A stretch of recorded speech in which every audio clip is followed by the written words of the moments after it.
Welcome back, everyone, to the Injustice Pro Series last chance qualifier here at East Coast Throwdown 2018 Top 8. What's going on, Darth Arma? It's going to be an incredible top 8. From top to bottom, we got some of the best players imaginable here. Going to be duking it out in a stunning fashion. First matchup is going to be on the winner's side. Unfortunately, a battle of the Texas boys going at it. If you look at this top 8 bracket, from top to bottom, we got 3 representing Texas, 3 representing SoCal, and then at the bottom, we got Emperor Combat kind of floating down there with Burrito, Voorhees, the surprise with Swamp Thing coming out of the loser's side. But Miguel, what are your thoughts coming in this top 8? I mean, I feel like it's not too unpredictable, but there's a few little, I feel like players that kind of snuck their way in there. Oh, for sure. I feel like Slayer was one that a lot of people doubted. You know, being that he couldn't really find his footing throughout most of the season, Season 1, and definitely all of the Season 2 Pro Series events. But here he is, making top 8, not only defeating Forever King in winners, but double eliminating him in losers after he was knocked into the losers bracket by this man, WhiteBoi. Both game 5s, mind you, they were both down to the absolute wire, and Slayer could have easily not been in this, but what a fight. Again, you mentioned he had the results in Season 1, but Season 2, he really could not find his footing here in the Injustice Pro Series. No. And for him to personally tell, he said, you know what, I think I found the fire in the past couple of months where he's been training for this event. And he's in this top 8. He's still in this fight. Can he do it? We'll figure that out once we get down the loser side of the bracket, as he is going to be facing King Gambler on the loser side, who has been absolutely on fire today with an unconventional character in Green Lantern. We have a couple of unconventional characters down the loser side of the bracket, as Burrito Voorhees did make it with Swamp Thing. This has been one heck of an event, Arma. We have a Swamp Thing on the loser side of the bracket. But the winner's side is going to begin with Deoxys against WhiteBoi. Deoxys, I think, for how this season has turned out, might be, on paper, the favorite in this match. WhiteBoi's in the same boat as Slayer, where he had those Season 1 results. Here in Season 2, hasn't really found it. And, you know, the changes to the game, WhiteBoi will admit, kind of slowed him down a little bit. Here with Scarecrow, he's, you know, it's been a land of starfires out here in the meta. And he's found himself some amazing matchups today. Running into Slayer for top 8, I think was the best thing that could have happened to him. That's a matchup that he actually loves. And now he's facing Deoxys Blue Beetle, which for Scarecrow is not bad because, you know, it's not a character that can heavily zone Scarecrow, and that's exactly what WhiteBoi wants. He wants to be playing the normals, and WhiteBoi's off to an amazing start here, Arma. Takes that first health bar, meeting him in the air, jumping back with those normals. And WhiteBoi, this is his game to lose. He's in full control here. Deoxys needs to change it up. Getting the sweep and perfectly faking the cross-up. Not sure where the execution went there, but bounce canceling at the cost of 2 bars, putting him in a standing position, no access to wake-ups, and the mix-ups. WhiteBoi in for a blender right now. That was absolutely disgusting by Deoxys. He needs to close it out, and he whips the shield bash. What a teleport out of the corner, the reverse position by WhiteBoi, but the EX Cheerio here from Deoxys to close things out. That was such a dirty setup that he did. Not a lot of people know, you know, Blue Beetle's framed at it down to the T, but he did that sneaky 2-1 plus on block, and the down 2 bounce cancel makes you want to press the button all over again. That was a really good setup by Deoxys to turn this around. Yeah, perfectly playing on his opponent's tendencies here. No whiff punish there because he was recovering from the down 2. And WhiteBoi trying to find his way, bully his way in. And once he gets here, look at the resources he has. You're about to be +6 for the rest of your life in this corner. I love the reversal punish there by Deoxys. Ooh. Oh, a little bit of a drop there. A little too antsy at the helm. And a beautiful backdash, but WhiteBoi chasing him down and trying to punish him in this corner. Oh, and keeping it unwagerable as well. Doing that chip damage with the chain, nothing from Deoxys, and this is where the blocks are gonna get tricky. Good push block by WhiteBoi, and that was from so far away, that tick throw. That was max range command grab. WhiteBoi, knowing all of it, turns on the Scarecrow character power. Now, if he gets near Deoxys, he's gonna be doing damage to him. And there it is. Is it gonna be enough? Oh my goodness, the unclashable damage, the interactive bullet, he's gonna chip out, no! Oh my goodness! He just got smoked there as WhiteBoi laughing, saying, I had it under control the whole time. Everything went your way, but it didn't matter. My character power. Oh, Scarecrow's character power. Yeah, we've all been right where Deoxys is. You shake your head, you wipe your forehead, and you go, what could I have done there?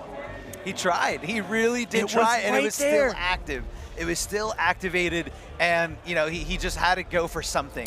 And WhiteBoi just saying, yeah, you thought I didn't have that? No, that was game. That was game. As soon as I snapped that character power, that was game. A snap of those fingers, but Deoxys cannot let this rattle him. All right, because unfortunately, there's not really much you can do to stop it, because once it's active, hitting him doesn't deactivate it. No. It's going to be active the entire time, and unfortunately for Deoxys, he did something so smart, which is keep that unclashable and stay away from him, and he did chip damage, and he was right there at the cusp. So coming into this, he cannot let that face him. Like, game one never even happened. But he finds himself in a huge hole, which is the corner against Scarecrow. Time to guess, and it's so hard to even whip punish that throw because it's so fast. It is very fast. A lot of players like to do instant jump twos if it is applicable. Here we go, some hit stun into the command grab, and that's WhiteBoi changing things up. Usually you use a hit stun and you just continue pressure and mix up. Absolutely. Oh no, not like this. Magic Pixel, go ahead, bro. Hang yourself. As the gas just does the work for me. The character is the definition of scary when he's in that situation. And it makes you sweat. I absolutely love that NRS kind of built that mechanic in to make this character scary. They definitely did. They're going for a theme. Getting the interactable out of play because Deoxys is using a non-power character here. And that laser is very annoying to deal with. Oh, there it is. That fear gas, and he's just building meter here. Fear blasting these frosted Cheerios away. Full screen, WhiteBoi hanging on to 89 health. Can he use this to his advantage and finding his way in with these gigantic strings of Scarecrow? This is nowhere yet. 3 bars to 1. Great bet by Deoxys, doing 2 just to cover his ground in case WhiteBoi decided to get a little anti there, and meeting him perfectly with the air-to-air Deoxys. Instant jump 1. That is a huge read when you know, Scarecrow likes to be airborne because his normals can't be touched once they're activated. They're massive. So he's like, I'm going for the read, and I'm gonna put something active there before you're even able to. And the meter burn roll goes right through the 4-3, whiffing forever. Scarecrow off of that. Oh no.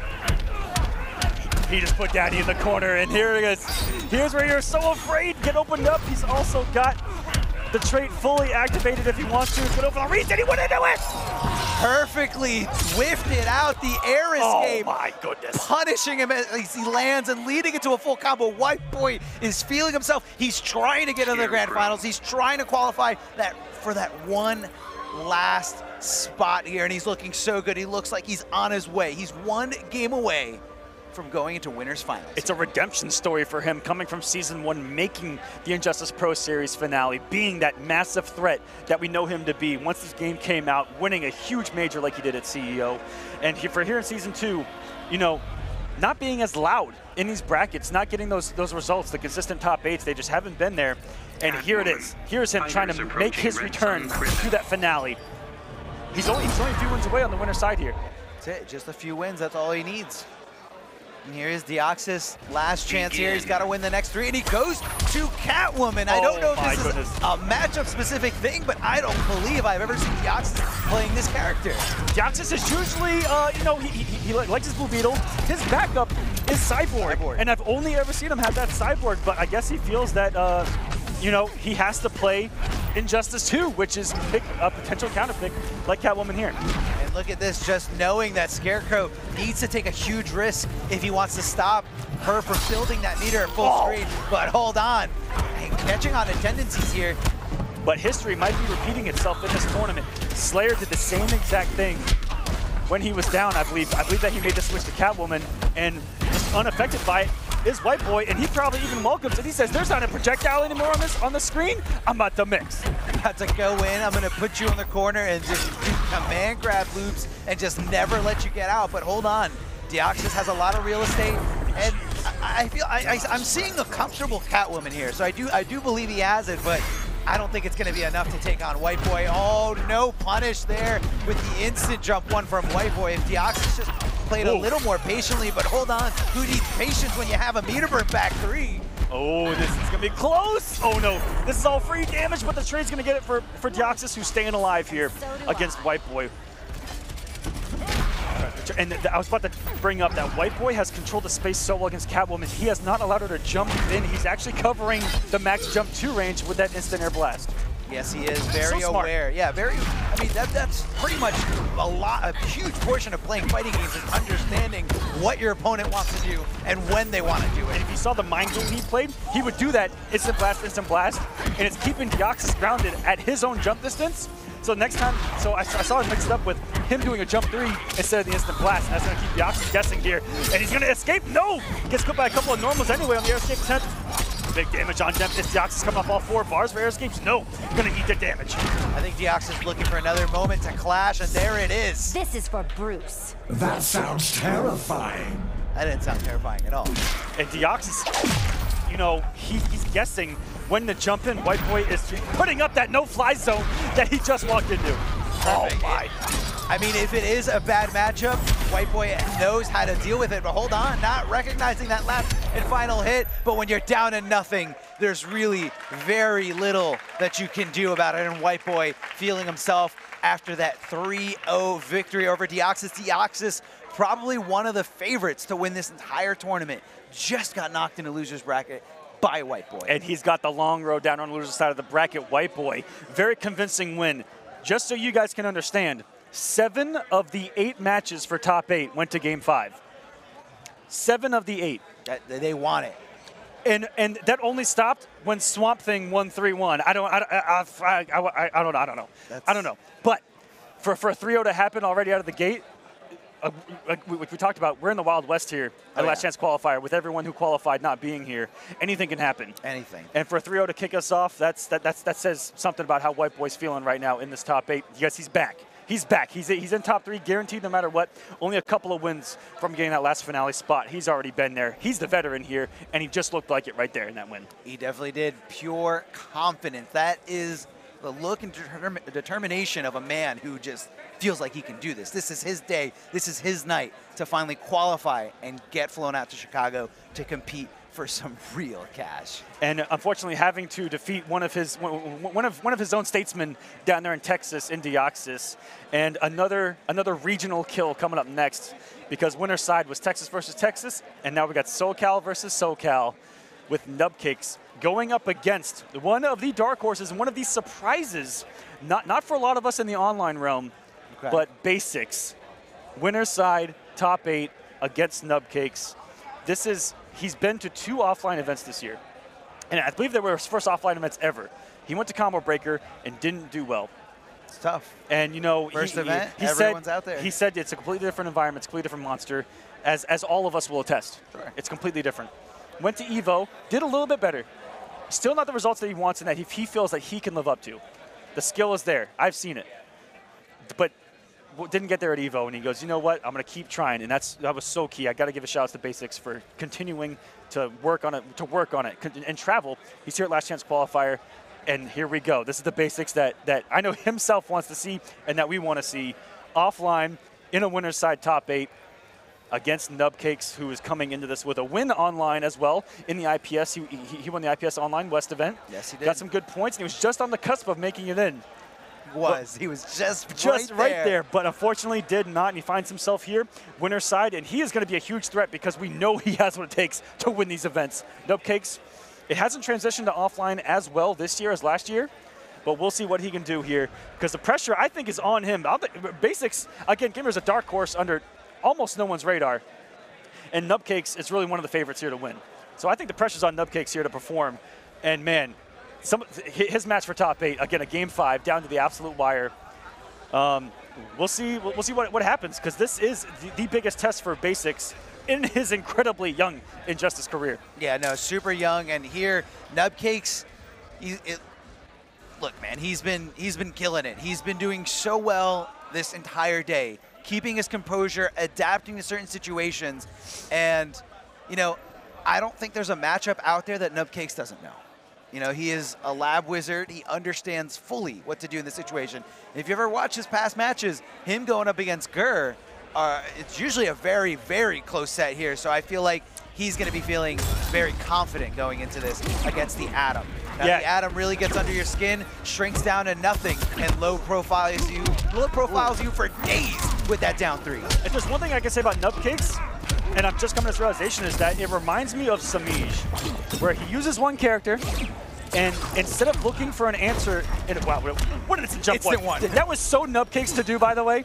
But what I'm getting at is that he doesn't look for answers in another character. He looks for answers with his character in every situation, in every single matchup, and you have to respect that work that has to be put in to be able to use Batman in every single matchup and at the highest possible level like Nubcakes does.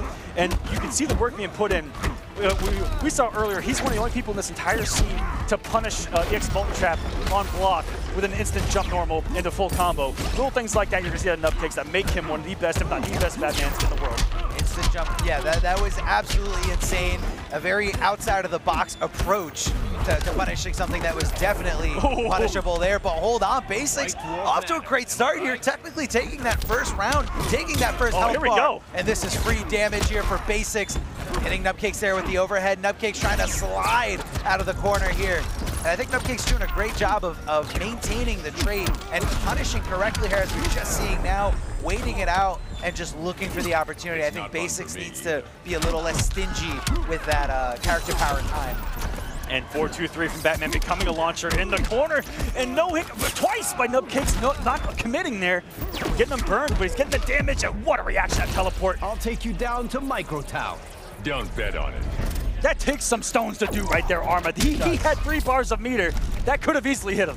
Could have. No problem.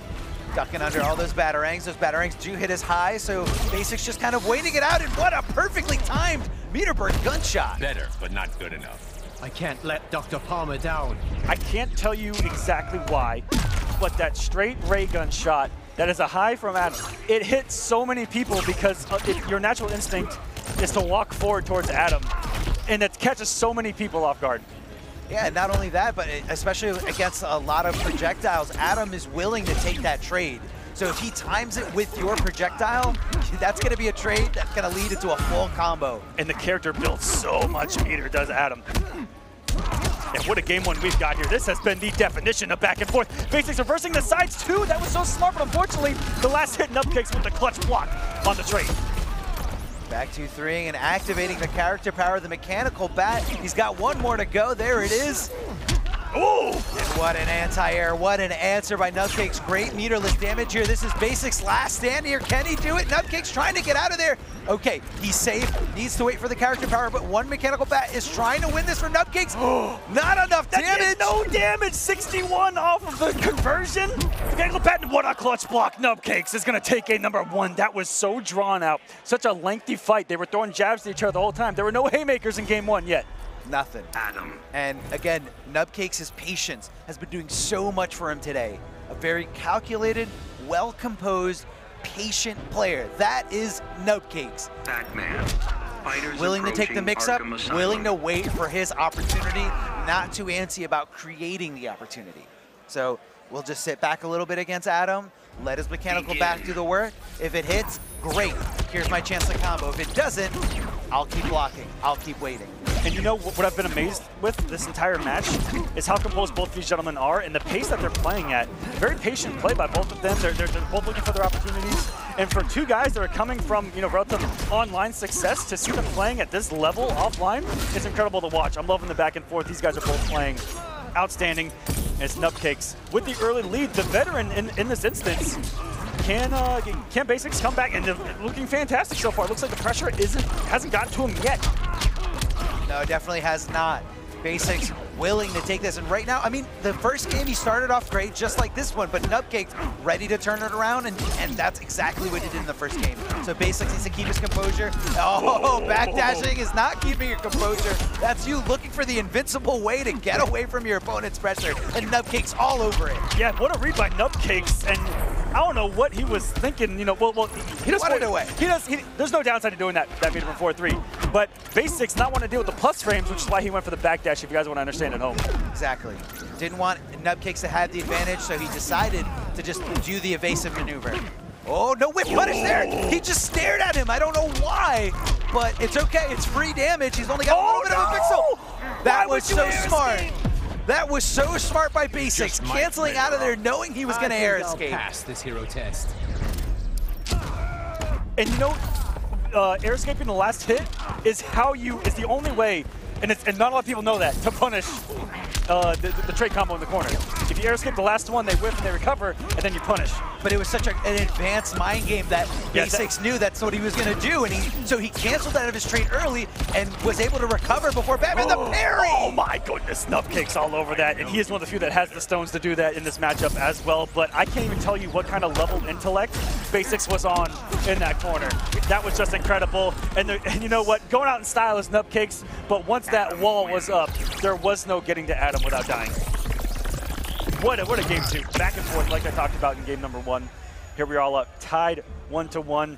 Basics, he looks so strong for someone who has admittedly said that the transition to offline has not been easy for him. It looks pretty dang easy right now.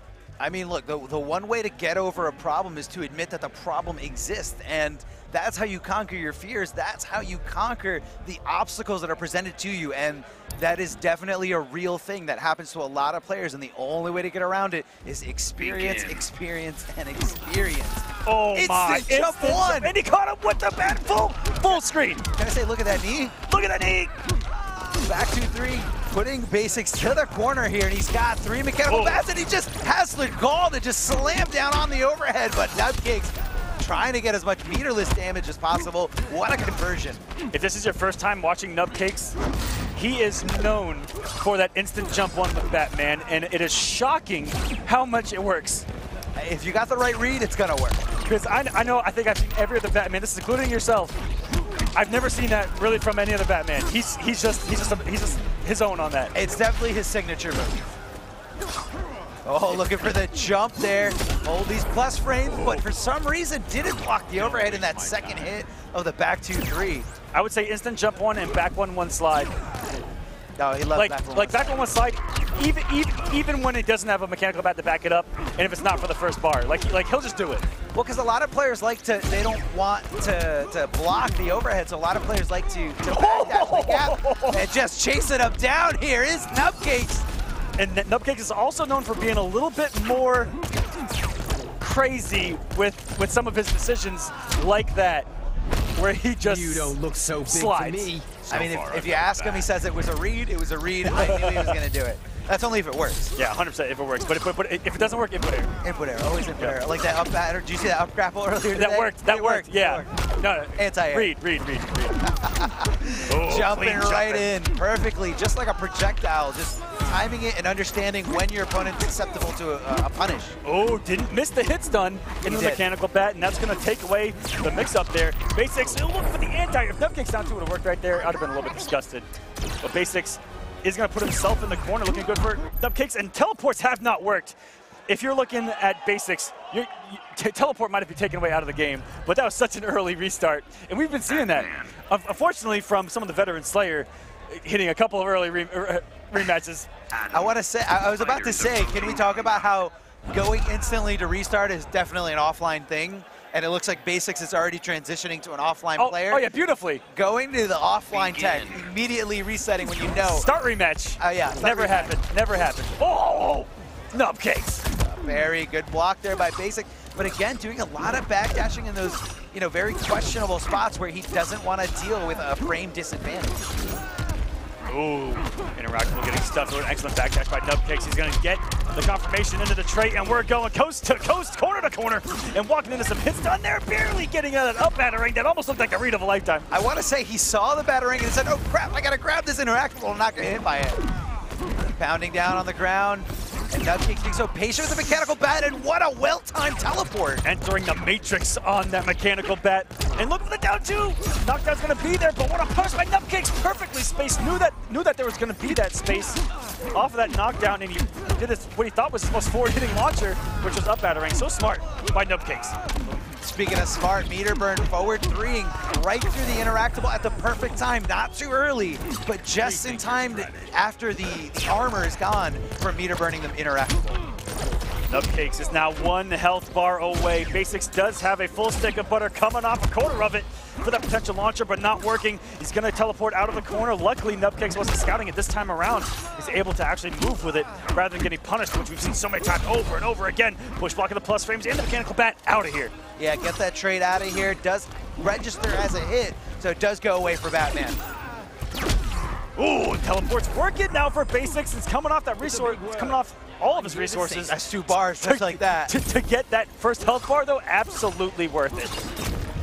I mean, we've all seen what that health bar could do. A little bit of buffering there from Nubcakes' full screen as he's trying to feel out the neutral. Getting right under, and what a delay for the conversion.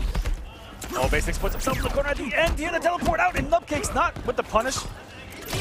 That's the string. People love backdashing it. He was probably looking for the medium version of the teleport, and, you know, Basics might be just trying things a little bit differently. Nubcakes getting thrown around because these teleports are working all of a sudden. Perfect floor, put out a back 3.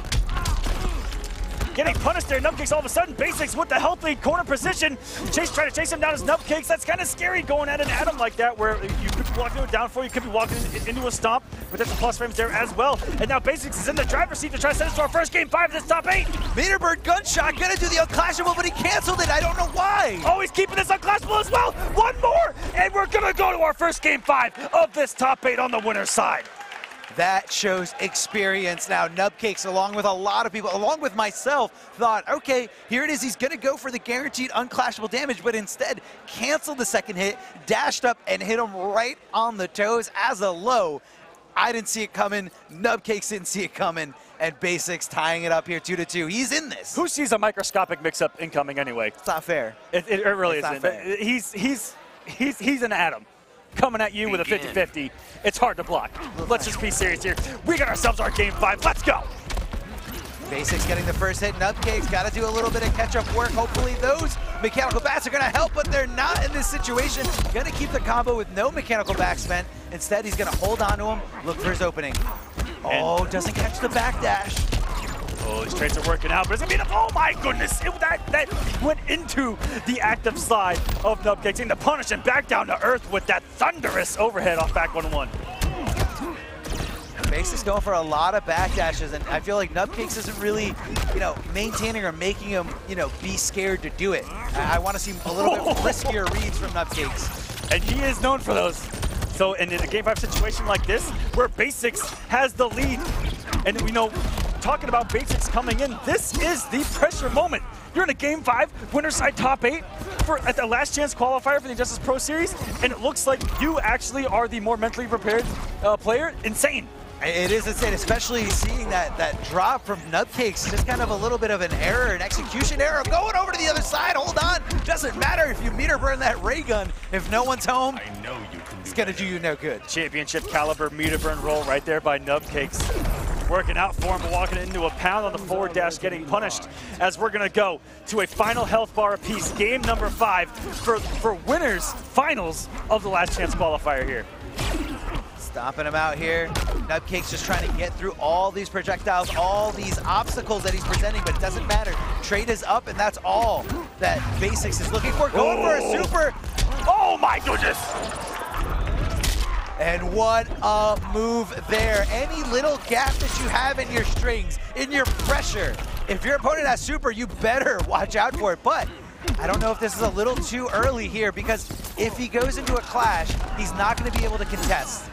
And if he doesn't go into a clash, Nubcakes is going to keep the meter, he's going to keep the meter deficit really high.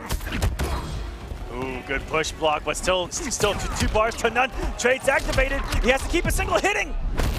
Better, but not good enough. Instead, Nubcakes probably going to go for the 25%, or is he going to hold on to the bar for the potential restand? He's coming off both. He wants that 25 back. However, I feel like that's a little bit of an overextension, because if Basics does go into a clash, which he still has activated, there we Nubcakes, go. Oh, now he's got a bar to contest with, but Basics isn't far behind. That's going to be a punish.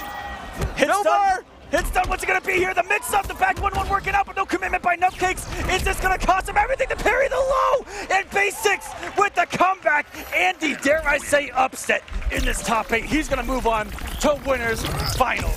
What a surprise. This is why we play the games. This is why we play the matches. Upsets like this. That's got me sweating. That was quite a set there. Basics coming back from it all. Just when you thought he was out, he made the comeback with a beautiful super there. It wasn't enough to seal the deal, but I feel like he understood that he wasn't in the most optimal position, and he played it perfectly, play by play, understanding, making the right decisions there. And Nubcakes just had to desperately go for that parry at the end, because he knew blocking is not going to be an option. And, you know, very good stuff. You know, we talked about basics, overcoming so much in this top 8, in this tournament. Looking so poised. It's actually surprising me how well he's playing in this top 8. Simply because, you know, Nubcakes has been there, done that. Oh, yeah.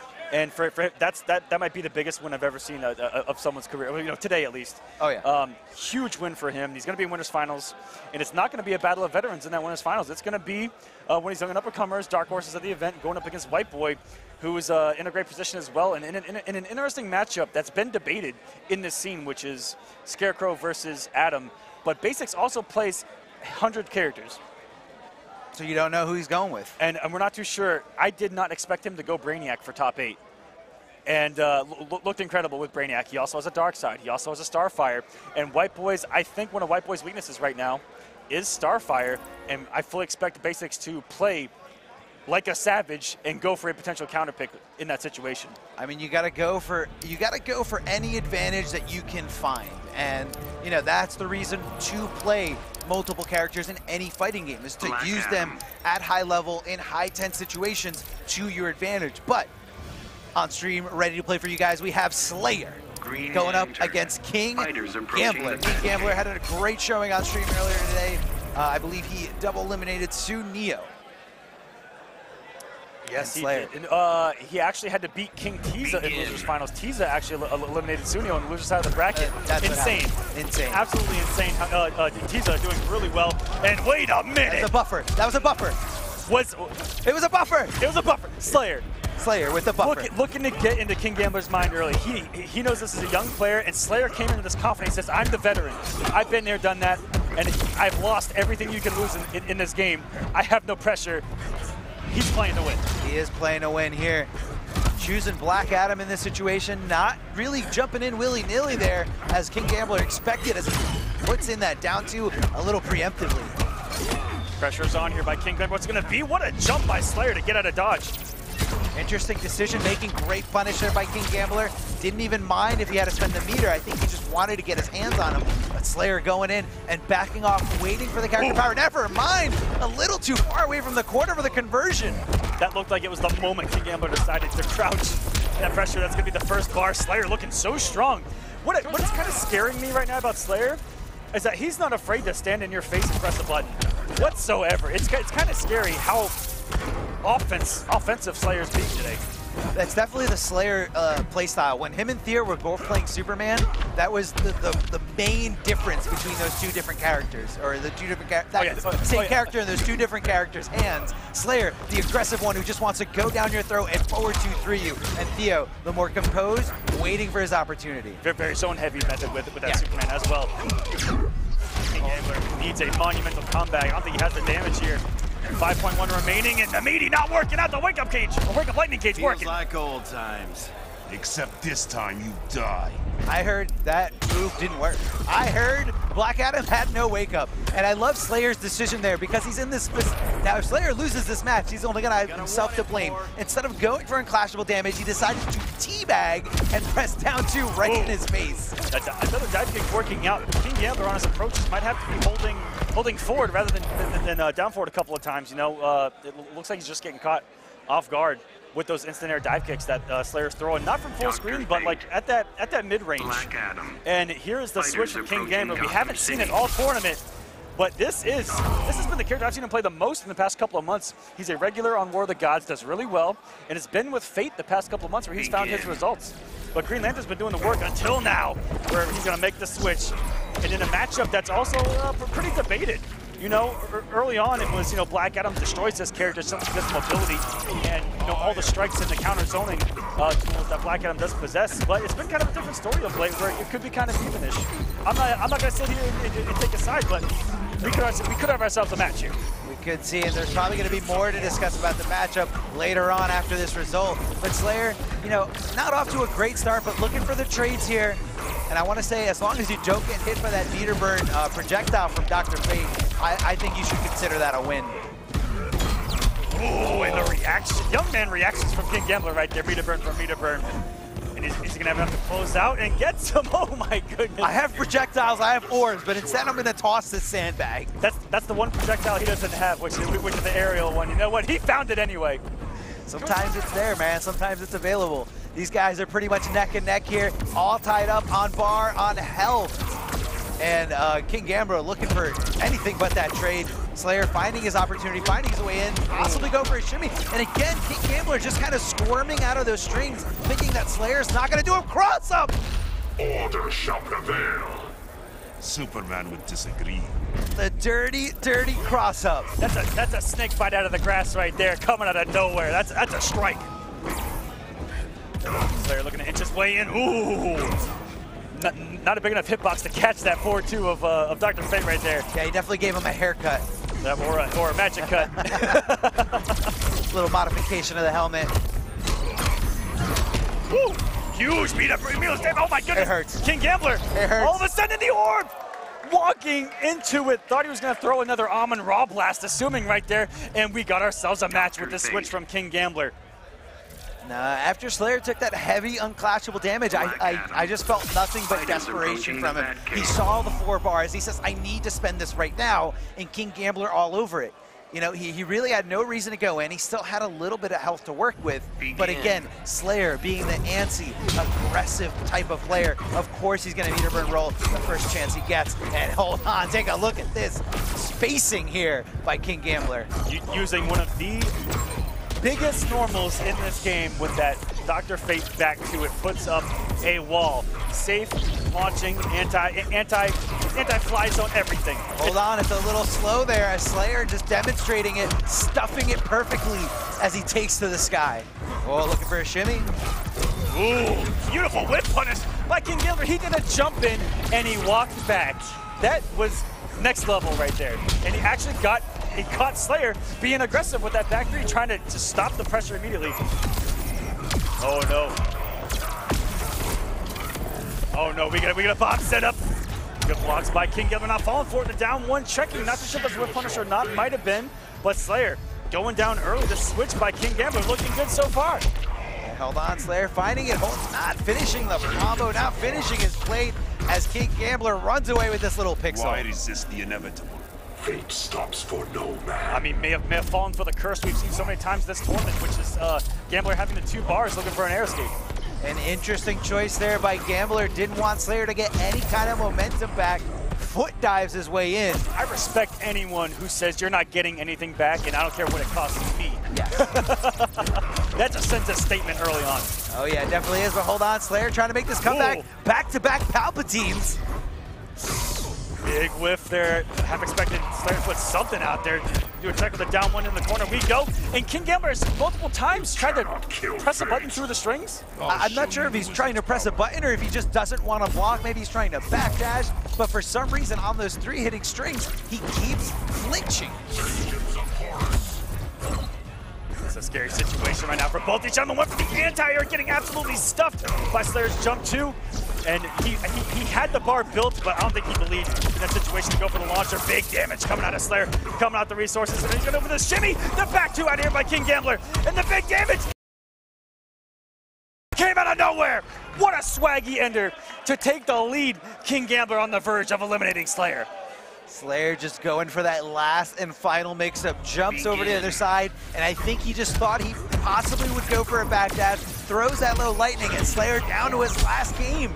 This is do or die. This is loser's bracket. There's no other bracket. When you lose here, you're out.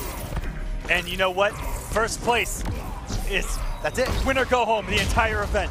And I will tell you, in between the games right there, King Gambler looked unfazed by where he is and the position he is in, whereas Slayer looks like he's sweating a little bit. A little shaky is Slayer, especially in this situation. Ooh! Getting snatched out of the air, tries to go for the meterburn foot dive. Slayer takes a deep breath on his final life bar. This is it. He's got to make a comeback. He's got to make this happen. Oh no, getting hit out of that dive kick. It's been King Gambler with a couple of big hits here to stop the aerial approaches of Slayer. And now he's been staying grounded. I mean, everything is working right now for King Gambler to try to close this out. Ducking under there, great win. Not anticipating the overhead or just decided to flinch at the last second. Oh, this would be a cross-up. He didn't go for it. We saw that set up earlier by Slayer that I've never even seen before, where he can back two on the other side and actually get the overhead. And what a down one, just stop the 4-2 approach. Slayer not getting up for the closeout, but the jump back. And when Black Adam players jump back on and wake up, and you wake up, that's the easy punish right there with that dive kick. Yeah, just dive kick, again, changing the trajectory and going right in after you avoid the wake up. Oh, here we go. This looks like it's curtains for Slayer. He's got to make a huge read. What a pickup, by the way. Oh, wasn't ready for the wake up. Oh, and into his trap, and the jump three-piece and down two. King Gambler has done it. King Gambler has done it in front of everyone, eliminating Slayer. Slayer, a man on a mission. Unfortunately for him, that mission ends here. He will not qualify for the Injustice Grand Finals.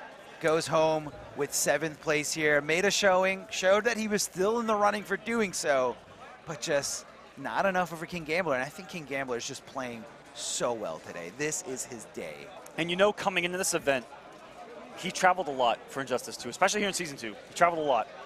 And he got his first result not too long ago at KIT Texas, where he actually placed, I believe, was 4th. He did really well at KIT Texas, or KI Texas, Kumite, Texas. And, you know, getting that first result offline, giving him that added, you know, added oomph to his gameplay. He's definitely feeling confident coming into this, and it shows. The man's playing confident. He was one hit from being in this on the winner's side, by the way, against Deoxys earlier tonight in that winner's finals of that pool. Playing sensational.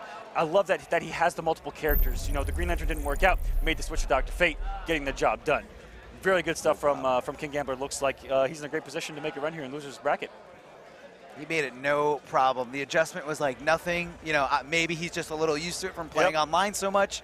The online in this game, when you do play your ranked matches, it is 1st to 3. So he's been there. He's been in the situation, and it's a great way to just kind of, you know, simulate the tournament experience. But guys, let's check out the bracket real quick, and let's see who is still left in it. Now, up next, we have Emperor Combat going up against Burrito, Voorhees, the younger brother to Forever King, and Swamp Thing Extraordinaire. Going up against Emperor Combat. One of, I mean, on everyone's radar coming into this. Oh, yeah. The results online speak for themselves. Sure. The man is a monster. And I'm not too sure if this is his very first offline event or not. But he is here. And it is here coming into this. And Emperor Combat on the loser side of this top 8. On the winner's side, lost very close. It was a game 5.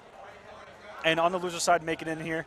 Going up against Burrito Voorhees in a matchup that I don't think any of us have ever even seen. But if there's one thing I know playing Pokemon back in the 90s, it's that fire beats. That's true. That's true. Let's see if the rules carry over to Injustice 2. Fire beats plant.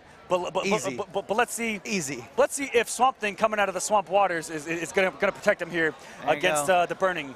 He is more than just one element. So this is Swamp Thing. So again, Swamp Thing, a character is a little bit less utilized. We don't really see too much of it. A big body, definitely through and through. But when he crouches, he gets under a lot of stuff. Always has full screen presence with those command grabs. But and really big normals. 4-2 is one of the biggest mids in this entire game. And another thing coming in this matchup is how well does Combat know this matchup? Has he played it? Because there are not a lot of us in this scene that can look at someone in the eyes and go, yeah, man, I know the Swamp Thing matchup. There's not a lot of us that can say that. That's true. That's true. Not too many Swamp Thing players out there, but Burrito Voorhees definitely a specialist. And I feel like ever since he's been in the scene, and he's been in the scene a while, obviously Forever King his older brother going back to MK9 days, but Burrito Voorhees always around in the Injustice 1 days. Yeah. They were one generation of NRS. Difference. Yeah, you know, one game. Yeah, MK9, big brother coming in, and then Injustice 1, little brother coming in, and they've just been a dynamic duo at the highest level since.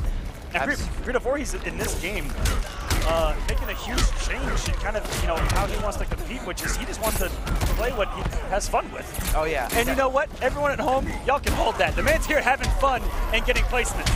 And here we go. You're in Abigail's Garden. You're actually in jail right now. There's armor coming. Stand tree coming out of this man. An excellent push block, but you're staying in this corner. That's the first health bar. Welcome to prison out of Swamp Thing in that corner.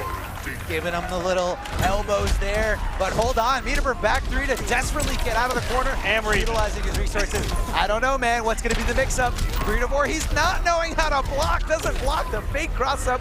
What's he going to block this time? The real cross-up. And just like that, ladies and gentlemen, we are even. It took one hit apiece. He's got more bar. He's got more bar. So once he finds that hit, he's really going to make it hurt. Firestorm utilized all his resources, so it's okay. Oh! Look at that. Meter burn, back 3 cancel, doing so much damage and trying to get some health back. That was 3 bars of meter.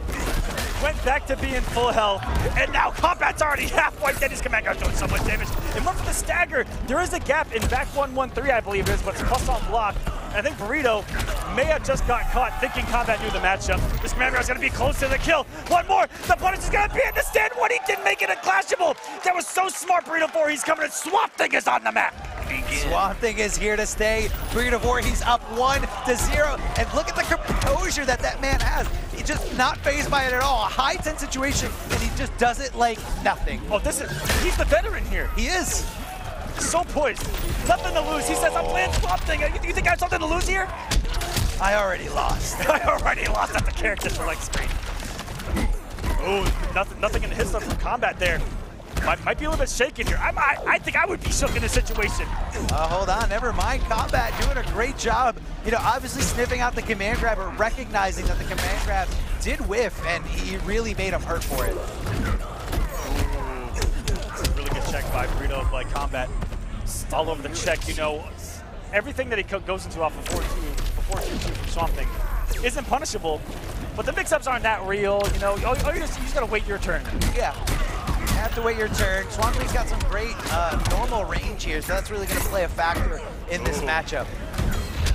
And that's where it gets scary. And unfortunately, the thing about Swamp Thing is all of his normals, you're pretty much going through a swamp with them. They're very slow. All of them very slow startup, and even there, the 4-2-2, even though he did it so early on the meter back 3, it still wasn't enough to get there to break it. And chipping him out there is Swamp Thing, keeping the block string true. Swamp Thing having a Red Bull in between the rounds, getting those wings, and is he gonna pick it up? No! And that's a background bounce that really helps out Swamp Thing, because he doesn't get forward and back 3s off of background bounces often, but Brainiac holds on to you, and it gives him that time to swing. Interesting choice. This background bounce is a little different. Hold on, Burrito Voorhees. Oh no! So much mileage with those meter burn back 3s. Just getting warmed up. Emperor Combat just knows exactly when to do them. And that was such a delayed wake up. The meaty log that Burrito Voorhees did, if he'd have woke up into that, he would have been plus a lot. And wait a minute.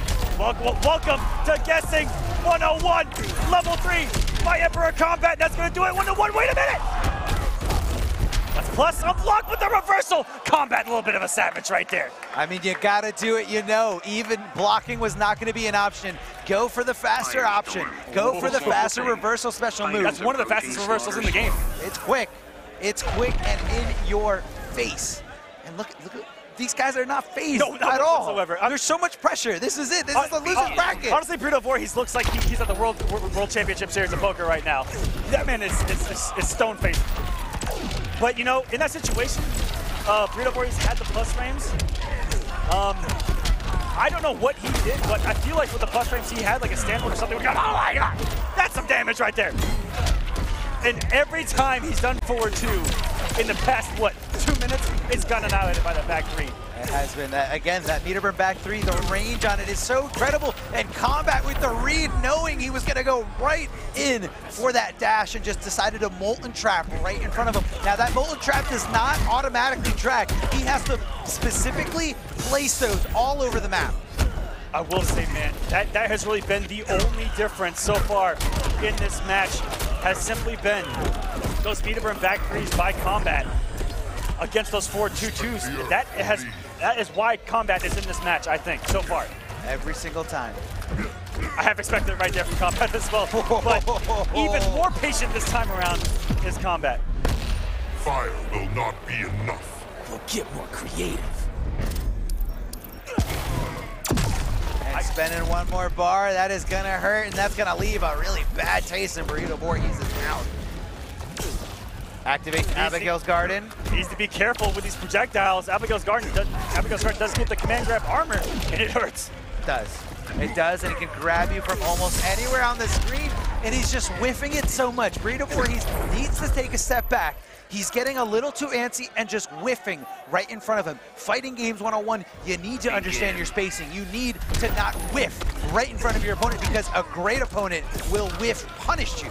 And we've seen that so many times from Combat.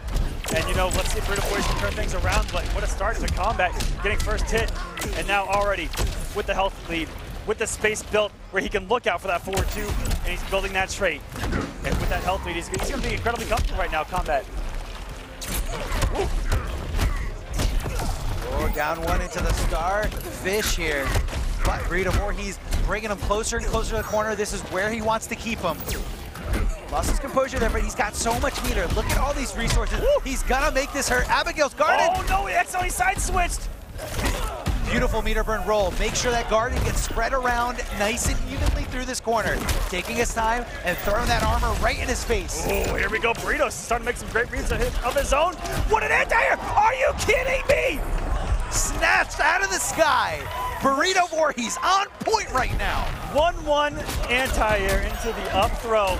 And Burrito Voorhees on a roll. Can he do it? 407, big damage and a punish. Wow. I'll go nuclear. You won't scorch my earth.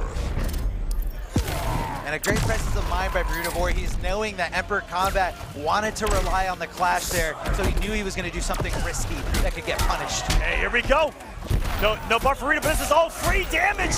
4.96 on his half. This is just a magic pixel.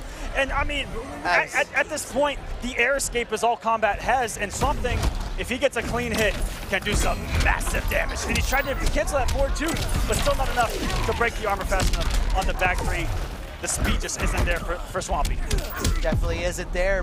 Poking right after that slide. Freaked out by a little fusion. He's got 2 more bars in him. What's he going to use? Nothing. He's holding on to it. Are we going to see a super? Because if he does get it, Firestorm can't do anything at full screen.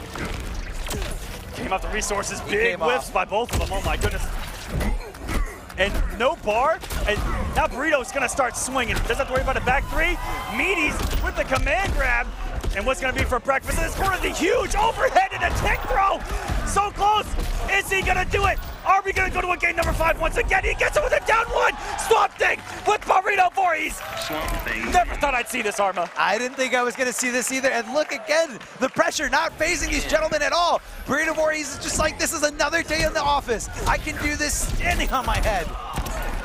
And now with first hit, opens up Combat cleanly. He didn't come off the launcher there and didn't overextend on the media as well. And the weight on the interaction was not working for Combat. What an air for the win. Stand 1. Stand 1. What is this, MK9? The beautiful anti-air here by Burrito Voorhees. I think he knows a thing or two about those anti-air stand 1s. And welcome to jail. This is all going to be armored. At least he's coming off the resources. If you're looking at it from Burrito Voorhees' standpoint, this is his game. He gets armor anytime he's in Abigail's guard, and he gets free armor on that giant tree chunk to the face. It's a stand 3, but we like to call it maybe stand tree. Stand tree. What a block.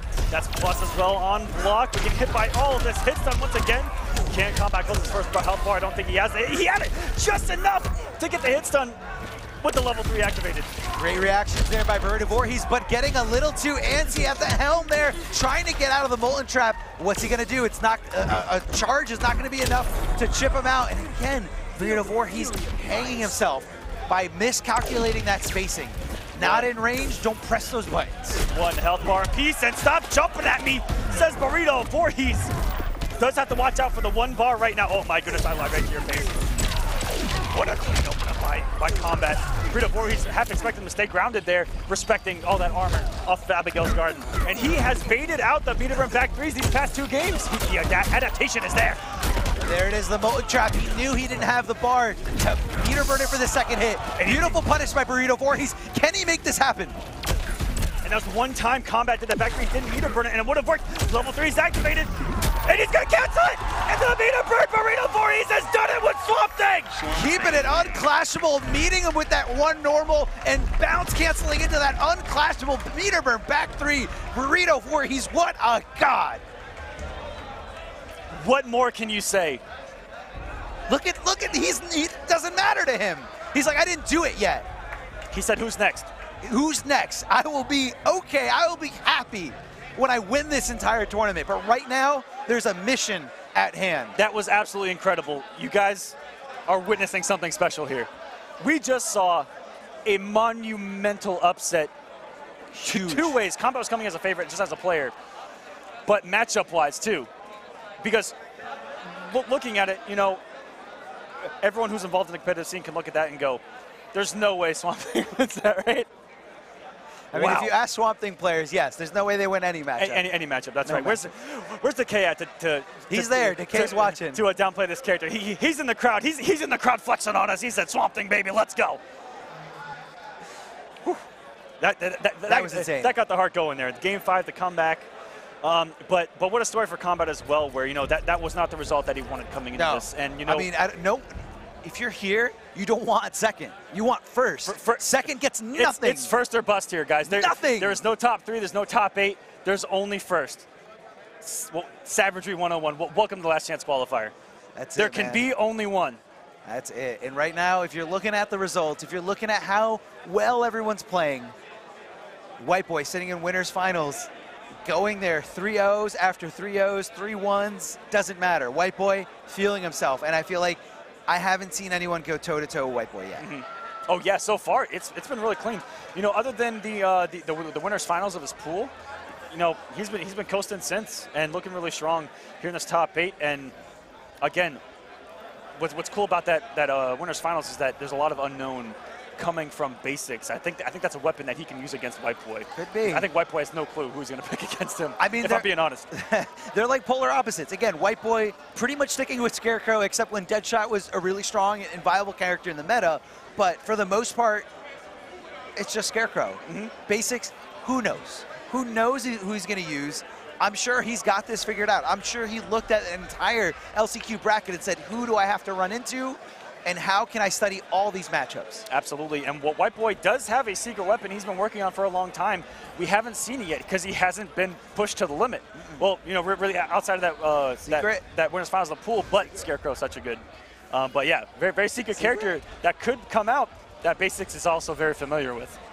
Okay, so you don't think it, you see, that's the thing, when you're an online warrior and you play with so many different people, I feel like almost nothing will surprise you. Yeah. Nothing is going to surprise you. And again, it's not saying that WhiteBoi never plays online. I'm sure he's trained, like, you know, through and through, but for the most part, he's the veteran. He is the veteran coming into this situation. But before we get to the winners finals, we're going to have King Gambler going against Nutcakes. And remember, this is a loser's match. So these gentlemen have already lost 1 life. So this is it. Do or die. You lose here, you're out of the tournament. And King Gambler going for a very early in this game's lifespan counter pick against Batman, which is Green Arrow. Very highly talked about matchup early on in this game that we haven't seen in a long time. And it's Gambler going to his 3rd character on the night. And we saw the Green Arrow pick against Sunio earlier in the match. No, it was Deoxys where he picked Green Arrow, went to a game number 5. Yeah, absolutely insane there. My bad there. But yeah, King Gambler picks Green Arrow for certain matchups, and that's just, you know, so good from Gambler to be playing the competitive mindset. Yeah, where my mind goes for this is E-League last year, Tekken Master picking this character against Forever King, and just wanting to stay away, keeping away, staying buried lane, Savage Blast, building as much meter as possible. And again, that was a Batman that wasn't nerfed yet. And it's kind of crazy how King Gambler's playing this incredibly aggressive here. Oh yeah. It's staying in Nutcake's face. Gonna come back to bite him here as he puts himself in the corner. And he's gonna be close to the kill, the slide whiffing, and that actually made, if you like quick rolls with the down one, you probably would have punished that. If he did a quick roll, but I think he thought it's over. He's gonna cancel in the slide, and I'm fine. Or he's gonna assume what most people assume is that Batman's gonna leave you in a standing position in the corner. Absolutely. But not coming off the bar there. Nutcake's getting it without coming off the resources. Oh, hello. 532 out of nowhere coming out of bats, hitting like a grown man in that corner. Oh yeah, absolutely here. King Gambler trying to, you know, take a hold of, take control of this match because he's letting Nutcakes run away with it. Great bomb to just kind of back him off here. Not unblockable anymore, but still a very great tool. Yes, none of the zoning is working right now for King Gambler. Nutcakes is simply working his way through this onslaught, and it's King Gambler who's done nothing but low arrow for the past minute. And Nutcakes is just jumping. Jump back knee. Look at that knee. Look at that knee. Oh! Oh, if it wasn't a jump in 3 to knock him down, it could have been a full combo, but maybe for the best, because he did avoid the clash, And if Green Arrow just keeps zoning, there's going to be nothing to Clash. Oh, and this is looking good for Gambler. Health is now even fire arrows do so much damage. But the one time he decides to move forward and punished by Nubcakes. And I'm so surprised that he didn't go for the Clash there. He had the meter lead. He could have got at least 15% back. No problem. Oh, and what a cheeky little float over the first arrow and sliding underneath the second one into home base. That's a home run. That is absolutely a home run here for Nubcakes. The tough way, not the easy way. But King Gambler, I saw him crumble at the end. I don't know if it's, you know, I feel like he just kept not understanding whether Nubcakes was going to go for clashable or unclashable damage. And he wasn't ready. He had the opportunity there. Nubcakes clipped him with a meter burn forward 3 and then ended the combo with a back 2-3 that just barely touched him. But if King Gambler saw it coming, I think, and looking back on it now, he definitely would have changed his mind and held forward for the clash. Yeah. And, you know, he had 3 bars to Nubcakes' 1. He would have reset the whole position back to neutral, back to the center of the stage. Load with a little fire arrow, have some fun. Yeah, but unfortunately that's not what happened. You know, he either wasn't expecting it or didn't react to the fact that Nubcakes switched over to a clashable combo. And here we are at a 1-game deficit against Nubcakes. This is not where you want to be. I saw right there that the front line of the crowd in the background. Sunio here with his hand up, completely judging King Gambler's Green Arrow right now from the front row. And from the top rope comes Nubcakes into this corner pressure. What did we just watch? Okay. We saw a messed up people's elbow setup. There's no way that's what he wanted, but you know what? Maybe he's trying to get the cross up. I don't know. You know, I'm going to give him the benefit of the doubt and think that was a setup. I don't know, man.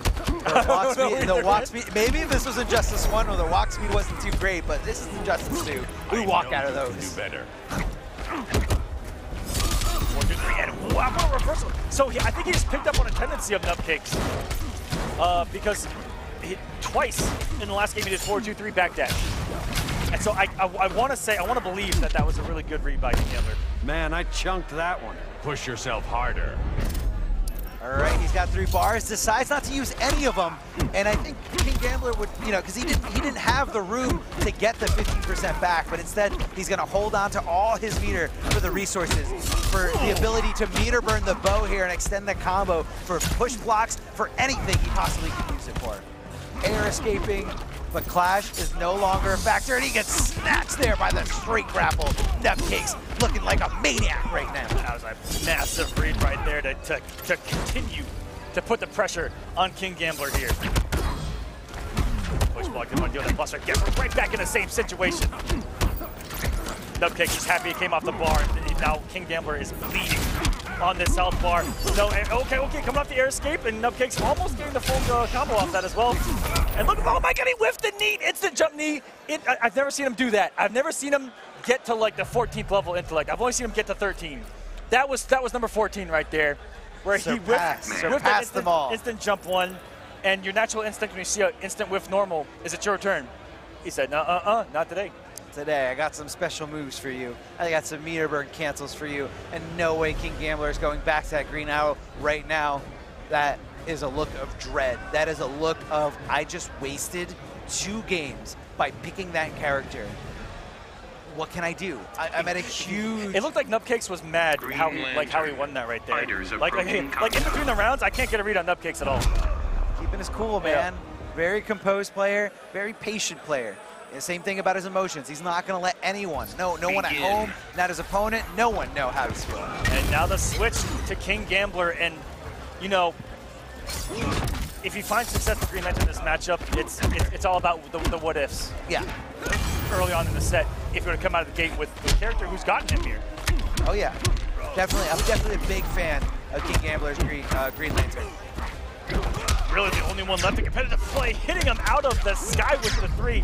Off the back one, my goodness, that thing is massive. Ooh, ending with the wall. Wasn't too sure he was going to end it with the just a 2-2-3.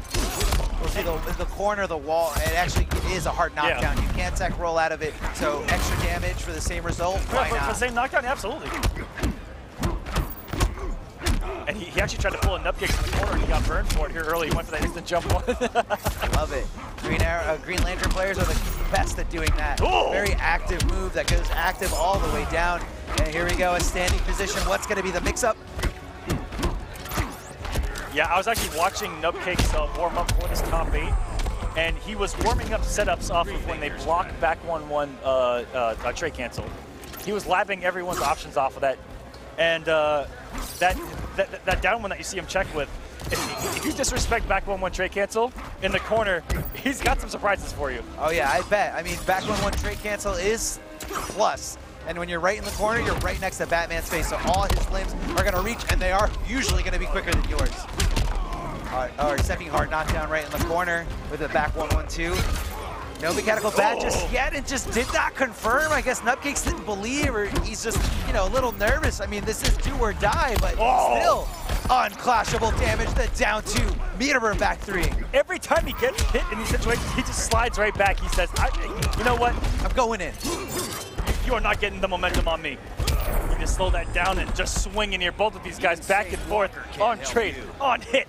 And it's Nubcakes, who is now only a couple of straight hits from taking this over King Gambler. One more hit's all he needs. 45 health right now, Arma. 45 out, down to nothing. I don't see this turning out well for King Gambler. No way he's feeling great about this situation. And Nubcakes just trying to build as much bar as possible. Going in, it wasn't a counter, but that is definitely a punishable, normal move. We're building the space again, but hanging on by a thread. Right now, King Gambler going up into the battering. Nubcakes gonna take it 3-0, ending King Gambler's run. But what a run it was, going out at 5th place here.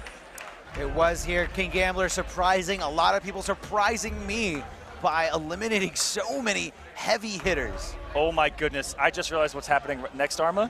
Tell me what's happening. And I've got some stories for you. Let's hear it. It is old man story time here on the Injustice Pro Series. Pull up a chair. Pull up a chair.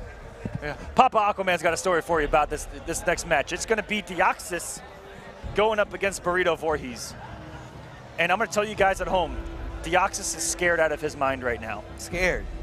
A guy like that, a guy who's one of the favorites to win this entire tournament, is scared? He should be frightened right now. Round 1 of Evolution this year, he almost lost to a Swamp Thing player. Today, round 1, he almost lost to a Swamp Thing player. It's tough. And every time he gets up and he goes, I don't know what it is about Swamp Thing, but it frightens me. And coming in at this caliber is Burrito Voorhees. Guys, I'm just saying, on the radar right now is potential upset alert. Burrito Voorhees, if he knows the knowledge that I just spoke, hopefully he's not listening to the stream right now. He's listening in. He's got like a headphone in. But man, this is going to be a wild match because I know Deoxys struggles in this matchup. But that's a personal thing, though. Yeah, he says he doesn't know what it is. Yep. Because I've heard from Swamp Thing players that Blue Beetle crushes Swamp Thing. Projectiles for days, as long as the... And I think what it is more is Deoxys. You know, we were talking about this a little earlier. He's more of a aggressive player, kind of like Slayer. And you know what? What Swamp Thing has is a wake up that you can't cross up and that you can't stop. Exactly. You got to know, just let it rock. Got to let it rock, or you have to let him whiff, and then you have to punish it. And I haven't seen the matches, but that's how I think it plays out. Is that he's overly aggressive, and the options that Swamp Thing have, and the fact that you can't mess those up and you can't cross them up, these jump threes aren't going to matter. I think that Deoxys just gets caught overextending and not respecting that wake up. That does shut down all that offense, especially the jump. Deoxys is very jump happy with this character. Oh yeah. But you know, to his credit, that jump 3 is incredibly strong, very hard to anti-air, and can be very ambiguous. Could be. So this is going to be a very interesting matchup, I think, because on paper, I know going into this Deoxys is probably going to have on the back of his mind a little bit of fear just of the character. Could be. But I also think that Burrito Voorhees is going to anticipate this and possibly not pick Swamp Thing. Again, that like would I said before, you know what? Just the mind games, you know? Yeah. But I mean, who knows? Maybe if he watches this later. Ooh. Never mind. Confident didn't even give it a second chance. So I'm completely wrong. Staying with Swamp Thing. So let's see if he can pick up on Deoxys' tendencies to get aggressive. His tendency to always constantly go in. Now this is a button check, guys. Do not get excited just yet. Yeah, we'll see if Deoxys kind of does, you know, strays away from the norm and actually tries to zone Swamp Thing here. Yeah, I mean, zoning is definitely what you're going to want to do as the Blue Beetle in this matchup. But the other thing is you're not completely helpless against Swamp Thing's wake up. Although it looks great, it combos after it hits. You can almost every character can low profile it by sweeping under it. Yeah, and you know, one of the best sweeps in the game right there is Blue Beetle, safe on block, it leads to ambiguity on the knockdown. So it's going to be on Burrito to guess again if he gets knocked down by that. He's going to wake up again, or if Deoxys is simply just going to keep sweeping it.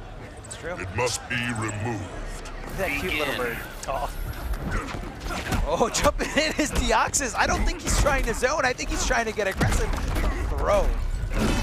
And you know, on the flip side, we'll see how well Burrito Voorhees knows the matchup. But he's looked confident in every single matchup he has played today.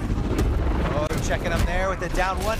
Deoxys getting a little disrespectful to the plus frame granted to Burrito Voorhees. Ooh, immediate hit out of the garden from Deoxys into the corner we go. He doesn't get the reset, and there it is. There's the aggression getting burned, but a huge drop by Burrito. That actually could have been the first bar of health, just because Burrito had the bar to extend with that EX command grab, and that is death. That is absolutely death here. Burrito Voorhees in a bad spot, doesn't block the overhead projectile. When he meter burns it, you gotta stand up to block those. That's so hard to see coming. It is. Because there's so many mix-ups off of that 1-3 float cancel out of Blue Beetle in that corner. Oh, guarding us up, but immediately knocked down, and that is Swamp Thing's tool right there for this zoning, is make one read with that command throw, and the game changes. I don't know, man. Right now, I'm seeing a very one-sided fight. I don't think you're delivering on your promise of Deoxys being scared. I think he's okay. Maybe so far, and you know, once he got that health lead, got to the zoning, you know, come to me. That's like conventional fighting game style. I'd rather do this. Get the health lead, zone, make them come to you. Especially in a matchup against the character where zoning is a weakness. Oh, shield bash. It's safe on block, so why not? And looking out for the wake up there was Deoxys. Really good stuff. He's going to be able to close it down. What a block by Burrito. Blocked everything that Deoxys threw. He's going to be able to pick it up. No, one for the medium log. The plus frame's not going to be there. Only 11 health by Burrito. Any reversal is going to close this out. And nothing Burrito Voorhees can do in that situation. But I do love the fact that he never gave up. He always continued the combo. He didn't press start and restart the game. Just kept going at it and said, why not? If I can do it, I can do it. Yeah. But looking at the character select screen here is Burrito Voorhees, because that last match looked completely helpless for Swamp Thing, especially after Deoxys ran away with the lead. And hold on, we got more big bodies. Oh, the entire crowd is going nuts right now. The biggest body that's ever existed in fighting game history. Maybe one of the biggest. I don't know. That's one of the biggest sweeps in fighting game history. I'll tell you that. I love secret sweep. But Grodd, you want to talk about one of the hypest characters, if not the hypest character in this game. Both him and Bane. When this character gets a hit, the game changes. Oh yeah. This momentum-based killer. This is a vortex-heavy, very angry gorilla that we're looking at.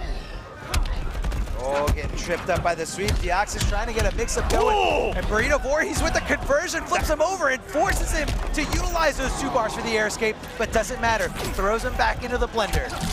That was a disgusting conversion out of Burrito. I'm still recovering from that one. But Deoxys gets the full screen, but coming in from downtown is Burrito with that leap. You guys are going to see a lot of leaps out of Gorilla Grodd that they're cancelable in the normals. You're going to see some shenanigans from this man coming in from the sky. He does have a command grab off it for almost no reason. So hard to deal with.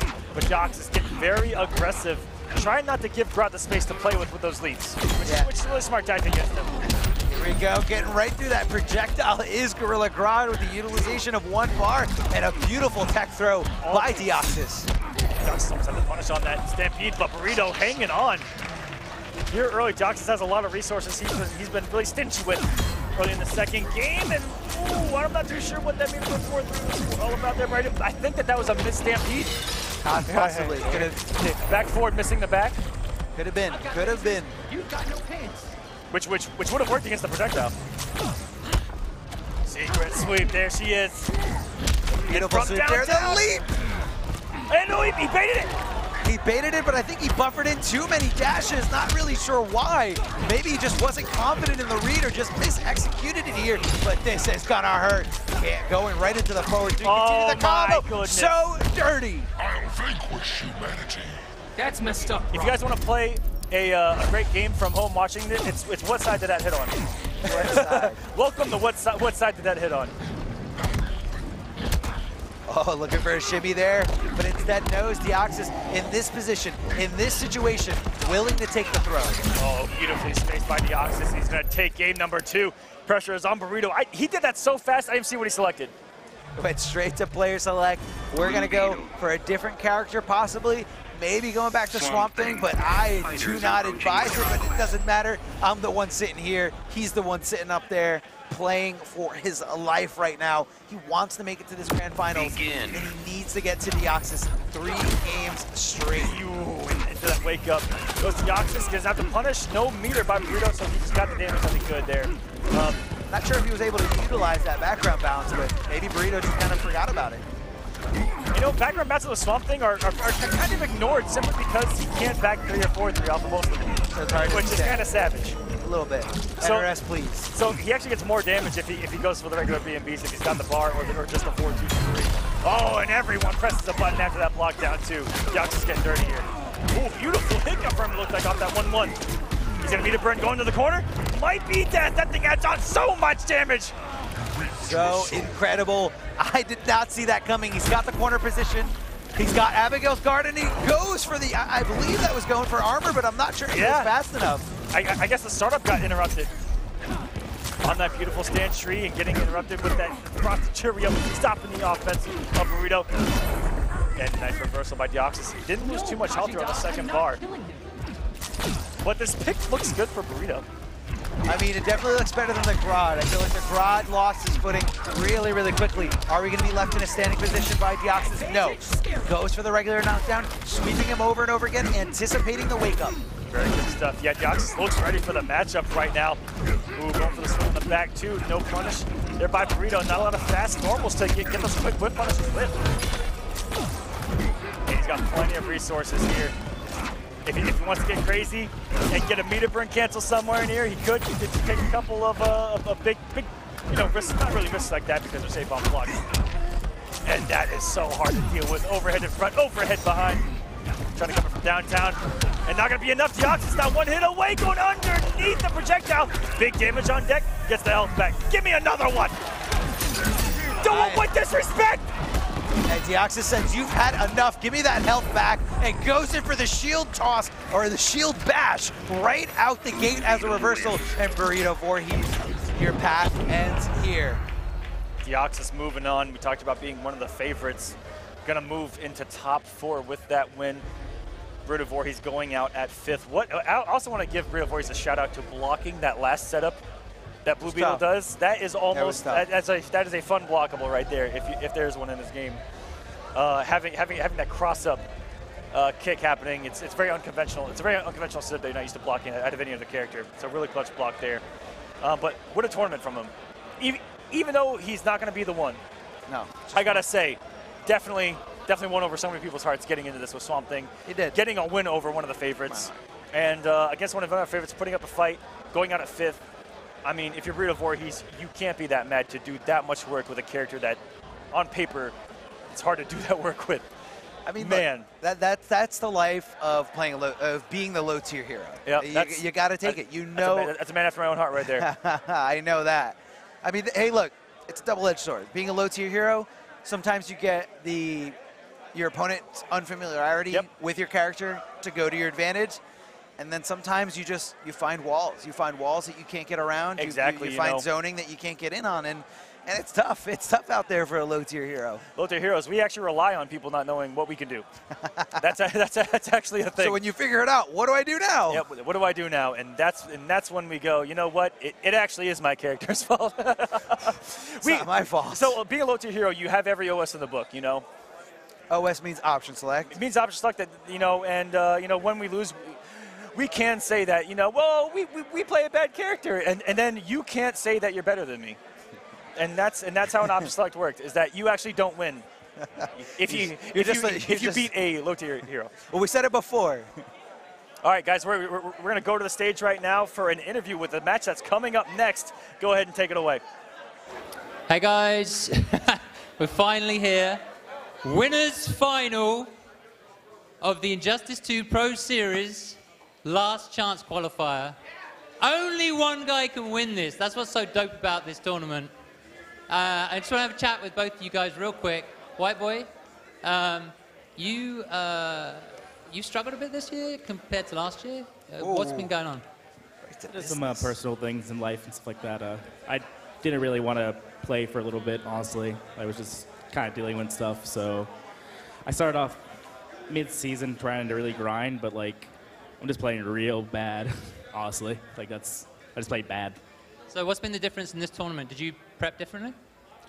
A little bit differently. I took actually a little minor break before I started playing this week. Actually, like I played a couple different games to kind of keep myself relaxed because I see everyone else stressing out. I'm like, if I win, cool. If I don't, okay. So, all right. So you just relaxed, and it's worked for you. What I want to know now is, you go play this guy basics. What are your thoughts going into this match? He's here in winners finals, so he's playing phenomenal. He plays a lot of different characters. He looks good right now. Like it's gonna be interesting who wins this and stuff like that. But yeah. All right. So basics, this is the best you've done, right, ever? How are you feeling right now? I'm feeling pretty good. I'm feeling excited. I hope I do good enough to win, and that's all. Okay, so tell me about the transition from I know you've done really well like online, and this year you've been traveling a lot offline. Has anything surprised you about that transition? Not really. I heard it was tough. I think people overestimated how tough it was. It's a little tough, but you can get used to it, and you can improve offline if you practice enough, and you'll be good to go. Okay. Now, what are your thoughts on this guy going into this match? WhiteBoi's good. He's tough. He plays Scarecrow. I think Scarecrow does well against my characters, but I hope I can do good. I hope I can beat him. All right, well, you heard it. They both hope they can do good. We're about to find out who's going to go into grand finals. So I want to send it back to the commentators. There we go. Thanks, thanks, guys. They're on the stage, and how awkward but great is it to stare at your opponent in the face and go, I'm hoping to beat him right now. Right now, I'm going to beat you. But I feel like some players don't take that route. Some players just say, you're trash, right to your face. Absolutely. You're garbage, and I'm going to beat you. There's a lot of love in the NRS scene here in between all the competitors. But right now, one of these guys is going to have a phenomenal chance of getting into that finale, and the other is going to have to play a couple more matches. But coming into this, they nailed it perfectly. WhiteBoi's coming in here with Scarecrow and the potential of another character. That's a little secret that I've been keeping in my pocket. But Basics playing a plethora of characters and coming in here as a dark horse. And, we thought he was going to be feeling the pressure. He simply hasn't. No. He just simply hasn't. He is playing loose. And, he talked about his transition to offline and how after a few tournaments, the adjustment's been made. And once you've made that adjustment, once you're used to being on a stage, once you're used to that pressure, you're pretty much good to go. Yeah. But it's overcoming that can be difficult for a lot of people. It does take time. It took me years, Arma. I remember you were an 0-2 monster for a while. Oh, you didn't like that? Too real. I'm just a little more in your face. It's accurate. Guys. It's very accurate. I was an 0-2er for a very long time, guys. Don't think that going 0-2 is the end. No, ever. If anything, it's the beginning. Yeah, it is. It is the beginning of the end, which is where I found myself again. But don't. Forever an 0-2er. It just circles back. It circles back. It's just a circle, guys. Wherever you start, that's where you're gonna end. But anyways. For everyone at home, don't be afraid to come out. Don't be afraid to come out to these tournaments. Don't be afraid to go 0-2 because you never know where this journey is going to take you. No. And you have to look at it as a learning experience. You have to come here. Don't be afraid to ask everyone for games, to ask for advice, to get involved because that's where you want to start. You should not let coming to an event and having a result that you may not have thought that you should get or could get affect you. Yeah. Just come here. Play, learn, come back, and try to do better. Yeah, and just being in the crowd of a real fighting game event, there's really nothing like it. Just everyone screaming, everyone, so hype and excited about the same game that you love. And, you really find, like a second family out here. Absolutely. Every time I come to an event, it's a family reunion. Oh, yeah. Seeing all these guys from around the country, around the world even, again, that love the same thing that you love. You guys are very passionate about it. And, There's nothing like it, guys. Let me tell you, we've been doing it for a long time. There is no better feeling than coming to an event and seeing all these guys after months, you know, of you know, in between these big tournaments. And it becomes bigger than the game itself. You know, again, that's what this scene's all about. So please join it. If you guys are watching and you're hesitant about coming in, come to these events, become a part of our scene, because I mean, not only do we need you, we do need you. We need you. But we want you. Come to these events. Come up and say hi to us. We're not shy at all. Come up, say hi, have a conversation, become a part of this, because it really is something special, magical. Just don't say hi to someone right after they lose. Yes, that's definitely no. Don't. That's the tech. Yeah, don't. Yeah. Don't do that. But either way, I mean, look, it's an experience all around. I mean, you get to play as many games as you want, and you get to understand like what drives these people, you know, and event by event, you know, if you're willing to put in the work, because it's not just coming to an event and you're going to magically be the best. I mean, don't get it twisted. These guys play day in and day out, study matchups, do their homework, and, you know, just execute and practice day in, day out for hours. And, you know, this is the result of their passion. This is the result of all their hard work here.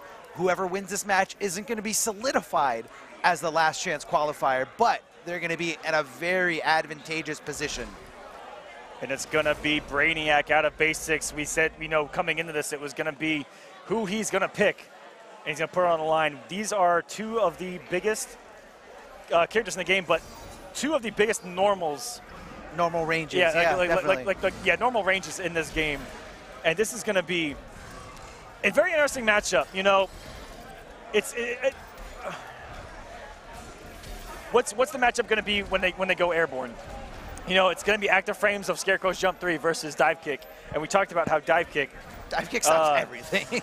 Dive kick air priority is #1 in this game, and it's going to be interesting to see what we see out of WhiteBoi to stop Brainiac from coming at him. He's going to be defensive, wait for his options, and does he know to blow up the gap in the meter burn dive kick?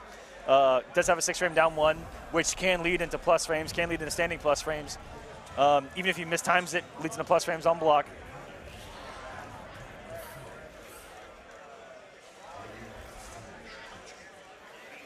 What a voice from Scarecrow as well. Here we go, guys. Winners finals.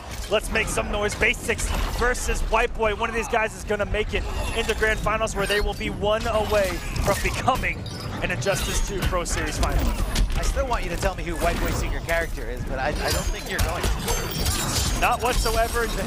Not yet. Not until he potentially picks it, but it looks like he is not going to even require it, as so far the offense is on. Oh, stuffing that wake up perfectly. That's matchup knowledge. And just trying to get something going here is basics, but to no result. I mean, he's not getting anything. He's not starting it. WhiteBoi gave him a tiny little bit of help, but that's about it. WhiteBoi in full control once the pressure was on, and okay, there's gonna be some big damage, but he drops the second stand 3 in that combo. That's gonna lose out on about 60 damage, and gonna catch the air to air. What a pickup off of the drone. And before we can finish 2 sentences, Basics ties us up. No problem. However, he did have to utilize a lot of resources, so he's a little short on meter right now. Oh, catching the backdash when you're at negative, a huge tendency by so many players, so many fighting game players, is to use that backdash, use those invincibility frames to get you out of there. However, don't get too predictable, because a player like WhiteBoi is going to snip that right out. Yeah, that was just a huge read right there by WhiteBoi. Working out, the Traumatize not going to work out either here, as Basics going to send that drone eventually once it's his turn. Keeps the dive kick safe, and another one. For his efforts, WhiteBoi going to clash. You will weep with fear. Neither is possible. Actually got the wager to go the other way, because the shoulder does hit behind, and it pushes Brainiac ever so close to this corner. A little close to the corner here, but Brainiac not trying to find his way in there. Getting command grab by Scarecrow. Trying to jump in, and that dive kick takes so much priority. He's still in this. Can he get the straight hit? Oh, the toxin's gone, but he gets it in between. The dive kick, the down 1 is there. Talked about it coming into this. Not a lot of people abuse that gap, and that's not something coming from the online realm that Basics might be used to, is people blowing that up. That's something that I want to see in this matchup, because it is key And I say absolute key to shutting down Brainiac, otherwise he's going to be all over you. Oh yeah, he absolutely will be. Oh, another one. Catching those backdashes. WhiteBoi says, I don't even need Peter. It's free. It's no problem. I know your tendencies. I know what you want to do. He's in the corner, a very bad spot. Doesn't stuff to wake up, maybe just not anticipating it. That three-quarter screen, half screen hook from the sky, that jump two, so big and trying to air. We saw it before to no avail. Sometimes you just gotta hold that dive kick as far as, you know, thinking you can beat that thing out. Oh, and look at the conversion there, thanks to the character power of Brainiac. And again, keeping his composure and just kind of letting WhiteBoi wake up, staying in that same standing position and being able to apply his offense while still maintaining and putting up offense. Basics has had 2 full health bar comebacks to get us started here. On the first health bar, like, WhiteBoi's had such leads taken away by Basics. He's been really clutch in that moment that he's been down early. Whoa, what a monumental read. What a read. Confess your fears to a human. 1 bar from WhiteBoi does get him 50% back as a health regain. Jumping away from the character power is WhiteBoi, and he finds himself at the helm in the driver's seat, connecting the forward 3 from downtown. Absolutely sensational play by both of these guys, trying to get the pressure going by Basics, but no cancel off that stand. He just got thrown in the open and recovered in time against the Traumatized. Trying to swing the back three here is WhiteBoi, trying to get aggressive here. It's very hard to get away from Scarecrow once his normals are activated. The extended down one working out for Basics here and staying out of the normal range, looking for his chance to come in. Getting hit, the drone's gone. The drone is gone. Oh, hold on, never mind. We just lied to you. Right to your faces. It just wasn't activated yet. If it's not on the screen, it won't go away. And again, he knows exactly when he's going for the command grab. WhiteBoi, you're getting a little too predictable. Oh, that drone's gonna come regardless. Back 3, Basics push, block it, gets another drone out. He's got one locked and loaded, keeps it safe. But the down one's low profile from WhiteBoi, +6. And that should be enough. The command grab to .19. Oh my goodness! He didn't stuff it. He didn't stuff the wake up. It's not fully invincible, and WhiteBoi's been doing a pretty good job. And he says, you know what? That was good. That was a great decision. And he ties it up 1-1. Oh. Veteran or not, it doesn't matter. It's just do or die. It's right here. This one tournament for this one spot as a last chance qualifier. I'll tell you, WhiteBoi with these max distance 4-3s is something new. I haven't seen this out of this man yet, and it's been working. Because, you know, at that distance where you're not used to Scarecrow, you're not going something that gets you that quick, because usually he has to whiff the first string of first normal of a string, and then the second one's actually the farther reaching one. Yeah. So really good stuff that he's doing. He's mixing things up that Basics might not have seen before. Basics getting hit by that last little part of the sickle spin. Yeah, WhiteBoi actually overextended. They usually cancel after 2 swings to keep it safe. I don't know if that was a punish there, or maybe just Basics trying to get out of the way of that long-range normals, of those long-range normals from Scarecrow. And WhiteBoi looking great. Ready to submit? Nightmare's not over. Basics is trying to keep himself with a full health bar and get this off of WhiteBoi to keep himself even. That's why you do the early wager, because you have the confidence to take him off the rest of that health bar and keep things going in, and that's going to be a conversion. Basics picking it up with what can be a super ambiguous jump too. He forms a cocoon of pinnacles when he's coming down, hits everywhere.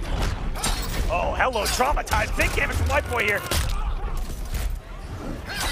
Giving him a nice stretch and pushing him closer, not meter burning, instead just staggering it here, holding onto those resources and making sure he's gonna get punished for that air escape. But hold on, don't count Basics out just yet. He may have no resources, never mind, but he's got a dive kick that's just gonna get stuffed out of the sky. Oh my goodness. So the only thing that's gonna beat it is if there's something above the kick itself. A weakness is that as long as you're above it, and he's done it twice with that instant jump too, because it hits really high. You know, Scarecrow throws it about height level, or sorry, head level. And it's caught him twice now out of that dive kick when he's done an instant and something's active and above that kick of Brainiac. Yeah, it's one of those normals that are just perfect for air-to-air exchanges. And hold on, speaking of air normals. So Brainiac has almost the same thing, just not as far with that instant jump one. Poking him there with the down one into the shoulder charge here, hitting him with the overhead as WhiteBoi's trying to advance, trying to get in his face. And look at the conversions here, the hard knockdowns into the character powers, and he's just waiting. He says, you know what, I'm not gonna get aggressive. Oh my goodness, this is a 12th level Brainiac play right now, knowing his drones perfectly, getting the conversion. And you know what? You know what's great about those conversions is that it's hit or block. It's kind of an OS. The drone's going to come in and keep your dive kick safe, or it's going to launch. It's going to launch and lead into a nice, juicy combo. And launch with a meterless dive kick, mind you. Exactly. So, you know, it's all about specific timing and not keeping it unclashable, but instead kind of just teasing WhiteBoi and kind of saying, go ahead, clash. I got all the room in the world. And beating out the armor. Wow, Basics just turned this around. Playing so smart. Pressure is on for WhiteBoi to mount a sensational comeback if he wants to take this now. But here we are. We're going to go to a game number 5. Winners finals. Last chance qualifier. And WhiteBoi going to the character select screen. Not sure if he's going to be hovering over a different character. No, sticking it out with Scarecrow. Wants to change the scenery. And in this game, in Injustice, all the stages matter. Some corners have interactables that you can escape with. Some corners are real, true fighting game corners. Oh my goodness, how many times is he gonna burn the down one command throw with instant dive kick? That is just incredible. But Basics getting behind the meter burn attempt by WhiteBoi and over the wake up. Okay, wait a minute. Basics is in a driver's seat right now. He's running away with this. He's running away with this. WhiteBoi, you gotta control it. WhiteBoi, you gotta control the momentum. You gotta control this train. You gotta get it back on the tracks, or Basics is gonna run away with it. Max distance extended down one anti-air. Basics is playing. Oh, hold on, WhiteBoi ready to go at it. Meeting meter burn back 3 with meter burn back 3. And here we go. Oh, he thought he was gonna go for a back dash, but instead Basics kept his composure, said, I'm not gonna get predictable. Stuffing out the meter burn back 3, you only get 1 hit of armor. Ooh, beating out the wake up. And that's WhiteBoi who's trying to mount a huge comeback on the first bar, but tries it down one in between the meter burn and the dive kick, getting launched for his efforts. Oh, stopping that projectile, but hold on. Using 2 bars to air escape. WhiteBoi didn't want to come off the clash. Not sure why. It should have been just a little bit of a breather, but instead wants to keep the momentum fast. Oh, no, went for an instant air dive kick. That is such an input error right there where you're a little too quick on the trigger. Yeah, just a little miscommunication or a little misexecution. Oh, what a hold on that forward three. The mind game WhiteBoi's playing. And that's an unblockable statue of Atlantis. And now Basics is 1 hit away. And he's done it! Basics, the underdog. He did it. The online warrior coming in here making a statement. 1 away, Arma. 1. Just 1 game away, finding his way into grand finals and being guaranteed 2nd place. Now, this isn't over, and this isn't Basics' qualifying moment just yet. He's going to be in a great position. He still has his 2 lives, and whoever he has to face in that grand finals is going to have to defeat Basics twice in order to get that last chance qualifying spot in the Injustice Pro Series. And looking at the loser side of the bracket, it's like, you know, a lot of the favorites have to play each other right now. And it's Basics who's sitting there waiting on all of them to eliminate each other. He's just waiting on one more. Just one dude. And right now we're going to have Nubcakes versus Deoxys. Again, coming into this, you know, all of us play the fantasy bracket. Sure. That was my 1 and 2. Nubcakes and Deoxys, and they're playing in the 4th place spot right now. So you're wrong. Oh yeah, all the time. I mean, everyone was wrong. I don't think anyone predicted this at all. Not only, you know, we talked about WhiteBoi, had a great. You okay? Yeah, it was itchy. My bad. We had a continue. Don't let me touching my mustache. It always interrupt. You touching your mustache always does things to me. It does things to me too. It tingles. So anyway, WhiteBoi, great season 1, yep. CEO champion. And, you know, that was pretty much him solidifying his way into the IPS finals. Pressure's off. This time around, this year around, this season around, he just couldn't do it. Yeah. Could not find those gains, could not get those results. And here he is. He can do it. He can do it. He is 2 games away, sitting there in the losers finals, waiting on the winner of this. You know, he already has a win over Deoxys on the winner's side. Yes. So he's feeling good. And, you know, we're probably rooting for Deoxys right now. In the front row is WhiteBoi going, let's go Deoxys. Also, you know, it's a fellow Texas boy, so he's probably rooting for a Texas boy anyway. No, but it doesn't matter. If you get last place or 2nd place, it doesn't matter. Yeah, it actually doesn't matter. It's the same thing. 1st place is always happened. And, you know, Basics coming in here. Again, who's, you know, on whose radar was Basics coming into this to win? Almost no one. I don't think so. That is the on definition of a dark horse, and one that has executed perfectly. Coming in under the radar, one game away. That's it, man. Looking pretty. However, he might have never been in this position before, because it is something happens to you when you're sitting on the winner's side of grand finals, where you feel like you could easily let your guard down because you have to just win one of 2 sets in grand finals. Now, I'm going to do a shameless plug of War of the Gods Legends right now, because he was in this exact situation just a week ago, where he was playing in an open bracket, 140 people in this bracket, only 2 make it out into War of the Gods Legends, and he made it through on the winner's side against everyone else who was not our 12 invited players. Very similar situation he finds himself in now, where the top players are sitting waiting, and here he is about to win it all. It's Beetle versus Bat. With the best not in the picture, he's showing that he can do it. And if you guys like what you see out of Basics, you can tune into him in future weeks of War of the Gods Legends, which begins next Sunday. Next Sunday, I cannot wait to watch it here. Oh, a big whiff by Deoxys as Nubcakes just decides to trip him up and whip punish.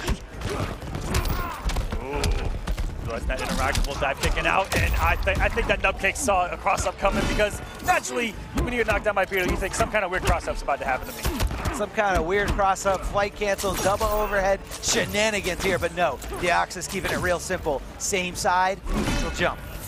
Shield Bat's going to try to get him to use that mechanical bat. I'm pretty sure that's what Deoxys is looking to do right now. He wants him to flinch because his opening is going to be a lot easier to find if that mechanical bat is not in the picture. And here he is trying to go in, checking him with the down one, checking him with the sweep, and cross-up counter here. Not sure what Nubcakes was trying to do. He was trying to do anything but block, and Deoxys running away with this, but this is just the first game.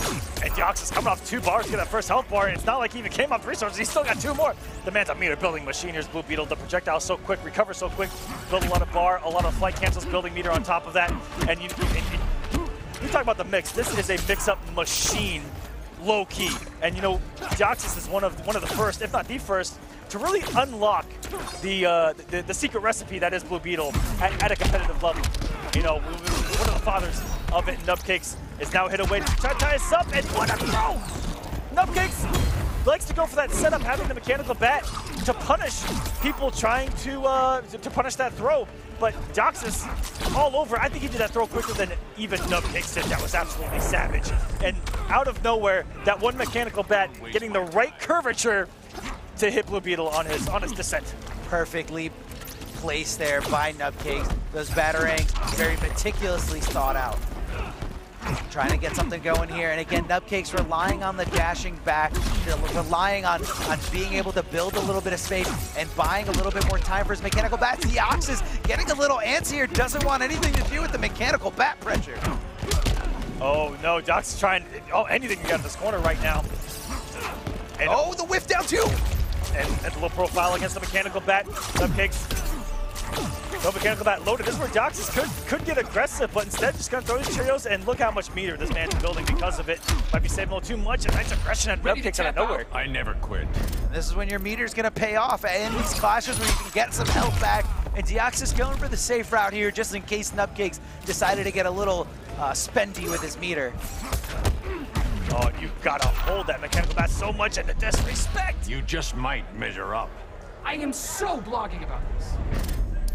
These two are the 6 framers with the down 2s, so disrespect is really nature at that point. Oh yeah, it has to be. I mean, when you have a normal that's relatively quick in this game, or any fighting game, you best believe that's going to be one of your go-to options. What a snipe out of the sky. Nubcakes, if he had the bar, would have been sensational. The instant jump 1 out of Deoxys. Only needs a couple more hits to knock down and wake up backdash, and out of the sky is Nubcakes. He's gonna take it. Air escape getting taken out of the equation because of the instant jump normal. Glitter out of here.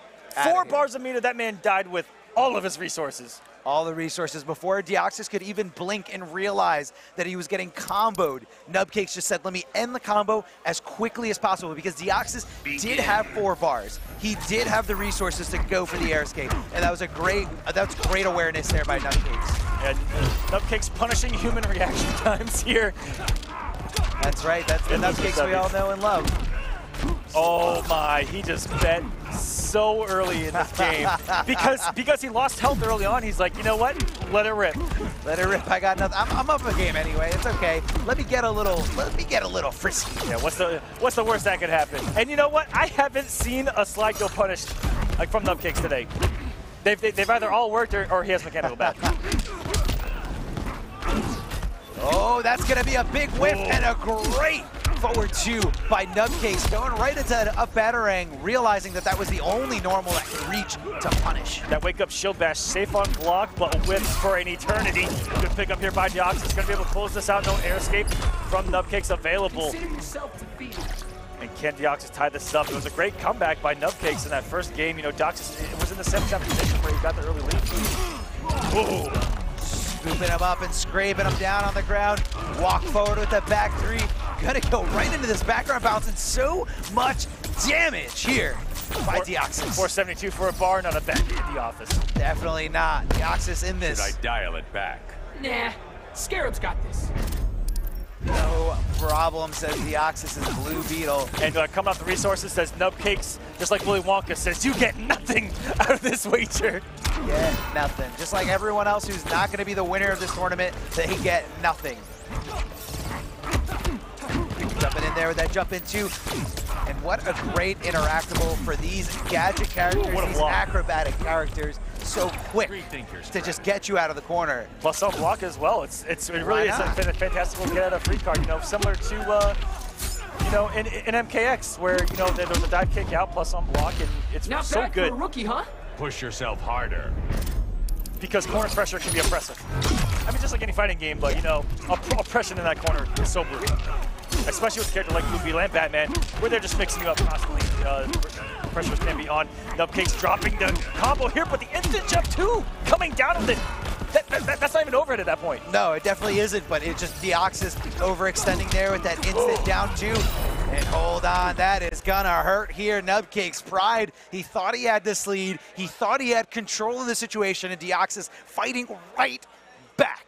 Man, Deoxys went above Batman, did a float, and Batman did about 14 shimmies because I don't think he knew what side he was on.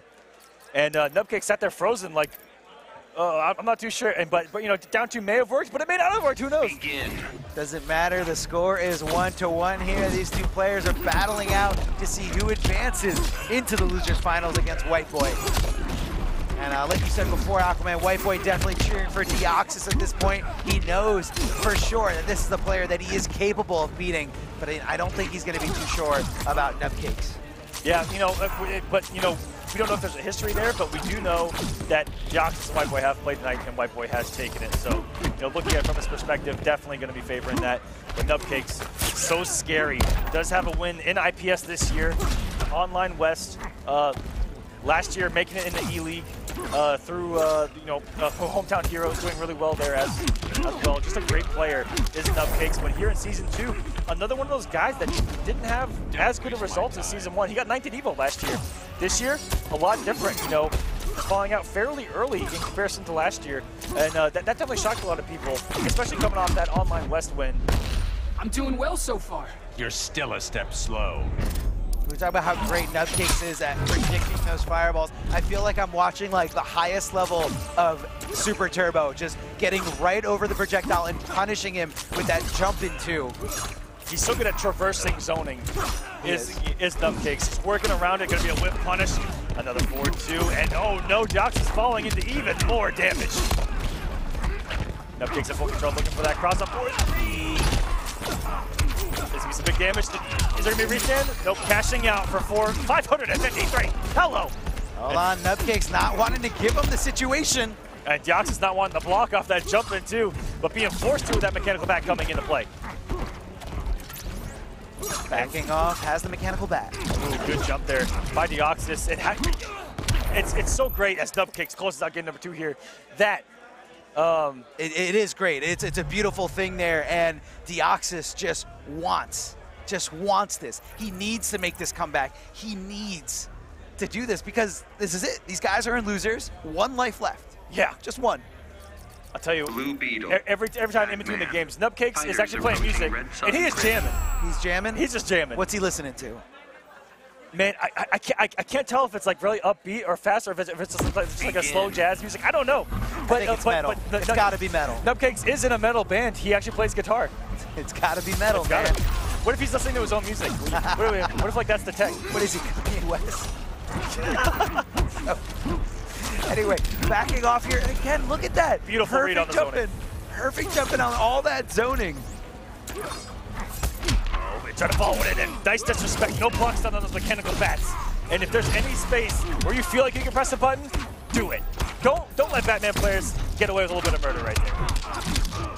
Nubcakes, I was about to say, Nubcakes was keeping his composure. He blocked a jump in, flight cancel overhead into air projectile, and then just kind of lost it after that. I mean, that's a lot of pressure to deal with. It is. That could change at any moment where he can just go into a sweep or go into a load stab, which alongs as well. I mean, Nubcakes just believed 100% with all his heart that he would not go low. That back too, but not overextending there was Nubcakes. Deoxys could have used that to push him to the corner. Once more, an instant jump one. On the trade, guess what? Nubcakes will take it at this point. Oh, ducking under those projectiles. And, you know, Nubcakes just trying to build a little bit of meter in this situation. You know, Deoxys, I think, is building at a faster rate, but Nubcakes not too far behind. Meter is so precious in this game. And I think Nubcakes was okay with the trade because he's getting, the longer he takes, the more of a mechanical bat that he's going to be building. And it kind of puts Deoxys in a rhythm of throwing those projectiles that Deoxys could, out of nowhere, make those jumpers that we've seen work. That's a very good point. Oh, hello. Out of the sky, sniped. There's Nubcakes with the up batarang. We've seen a couple reads, a couple of not so reads with them, but working out. That was a read. That was a read. If it was a grapple, I'd say it's an input error, but that was a batarang. Definitely a read. Deoxys, oh, what a block. That was so quick to get to the other side of Batman. It was, and Nubcakes all over it, but hold on, Deoxys wants to take this to Game 5. He's got to get through this one, and he's got to stay in it. Deoxys taking a page out of Batman's book with a nice little wake-up projectile right there. Very unconventional to do, and can he beat it? I'm so going to beat you. Don't bet on it. He's so arrogant, is Jamie. But anyways, I actually rarely see Batman's dive kick have priority, ever. And I just saw it beat Burrito's jump one. That was a very interesting trade that we saw. I think it goes back to what you were saying. It's whichever one is higher will usually take the priority, and I think that was very similar in that situation. Oh, huge whiff, but fortunate for Nubcakes, didn't go punished. Could have got punished a little harder. There was such an... So, the first part of the string whiff, the second part blocked, and then the third part whiffed. I've never seen that where, like, whiff, block, whiff happens. That was a special space right there. It happens. How do you block that? You don't block it, you just hit down two. You just swing, and Nubcakes found a way. Just like life in Jurassic Park, he found a way. Oh, my... The reset here, the standing reset. What side is it going to be on? Nubcakes not looking to take this to a Game 5. He wants to take it now. And oh my, he was in the air for so long, and Deoxys the instant jump one, that Sistine Chapel reach. I hope this isn't your best. It's never good enough, is it? Never is. You gotta keep pushing it, especially against a competitor like Nubcakes. And Deoxys getting a little aggressive. This is gonna be it. He's got no meter, but hold on. Is it gonna be enough? And Nubcakes taking it over Deoxys, sending him home with absolutely nothing. And Nubcakes still in the running for getting this last chance qualifier. And now it's gonna be down to, guess what? Teammates. Teammates. Two Coalition boys going at it here in losers finals. It's gonna be Nubcakes going up against WhiteBoi. Well, I mean, this is a matchup we haven't seen yet, and not a matchup I've seen in my time here in Injustice 2. So we're coming into this with an element of the unknown, but what we do know is that the winner goes on to face Basics, who's playing incredibly hot right now. With a plethora of characters, wide selection, he's already beaten WhiteBoi, so we'll see what happens here coming down to it, and it's gonna be epic. That's for sure. It is. And the interesting thing about Basics is no matter which one of these two players goes to him, he's already beaten them in winner's bracket. Already beating him. So again, I hope he doesn't get too comfortable where he's in a good spot. He's like, okay, it's only the two guys I've already beat. Yep. I have to win just one set out of the next two.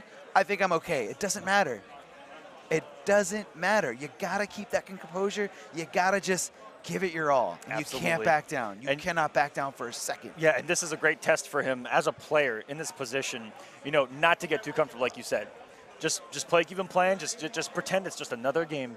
You know, and that can be very hard to do, because now I talked about his first match on the winners was all the pressure up until this point, and as every game since, the pressure is going to build.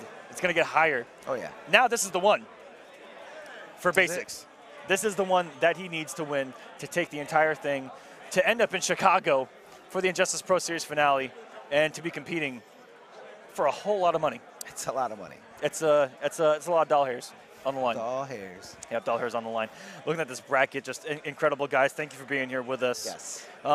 If you guys missed anything, you can follow along by looking at the completed bracket at smash.gg, or just looking at your screen right now. Yeah, just right now. Again, WhiteBoi going into this pretty convincing 3-0 victory over Deoxys, but just went toe-to-toe against Basics in that winners finals, and Basic came out the winner. Now, if you guys look at this. Basics had a Game 5 to get in this top 8, Game 5 in round 1, Game 5 in winners finals. This man is playing marathons. And again, for someone so new to this, from all of us looking in, it's like, wow. It takes a toll on you. Wow. It really does. And Basics still left with 2 lives in the winner side of the grand final. So that means he has to lose twice to be eliminated from the tournament. So no matter who's coming at him, that person is only going to have 1 life. So Basics looking like he's in a great spot. Great position. You know, the one thing going for both of these gentlemen is that it was 2-3, but for both of these guys against Basics. So, you know, it's going to be close no matter. What's going to be great is that's going to be close no matter what coming out of this losers finals. And speaking of losers finals, let's go ahead and take a look at the action. And we're going to go to stage. We're going to get a nice little pregame from both of these players. All right, guys, here we're at the losers final. Somebody has to go home. It's going to be one of these 2 guys. Got to talk to you, WhiteBoi. I want to ask you, how do you reset yourself after losing the winners final? I just need to block it out like it didn't happen. Like, I was playing good the entire time, and I started getting a little bit, throwing some stuff I wasn't prepared for. So it kind of threw me off my game plan and stuff like that. I just got to pretend like that didn't happen and just move on to my next opponent. Okay. Terrible pun, but are you dying to get back to Basics? No comment. Sorry, I had to throw that in there. Now, Nubcakes. You've done extremely well. You feeling like pretty confident right now? Like, has anyone surprised you so far in this tournament? No, not really. You know, I mean, the NRS scene is a pretty tight-knit community, and so, you know, just being cognizant of all the different players and their abilities and the matchups, you know, that we can get into. I mean, I think it's part of the process, especially if you want to be, you know, competitively viable. So, no surprises because, I mean, hey, I knew that it was going to be tough, and no surprises there in terms of the difficulty. Okay, so we got like a bit of a team kill going on here. Does that hurt you at all? Or you not think about that? You know, I mean, I'm not like, yay, team kill, but I mean, yeah, I think it does speak to our abilities and that coalition. Thankfully, we do have a strong team, and it's an honor to be on the same team as WhiteBoi. And although, you know, we don't want this to happen, it is an inevitable part of the 1v1 competitive environment. You feeling confident going up against this guy? As confident as I'll ever be, yep. How you feeling about it? Pretty good, I'd say. Pretty good. All right, back to the commentators. Thank you so much. I got to say, Nubcakes won the pregame interview 10-0 against everyone. Yeah. That was absolutely free. It was great. Although he's not a very aggressive in-your-face player, he's not going to talk trash. I do love his mic ability. Yeah, that was sensational. You know, WhiteBoi got kind of that awkward, you know, WhiteBoi thing going on, but Nubcakes so professional in that interview, I got to say. And coming into this, you know, it is a team kill, but in a 1v1 environment, once you play each other, you guys are not teammates. That is your opponent on the other side of the field, and it's your job to take him out. And that's what we're going to get into in this match. Yeah, I mean, that's what's very different about, you know, our you know, the fighting game community in general, is that it's not, you know, although there's teams, there's no one else that you can rely on. You can't rely on a great support to get you through something.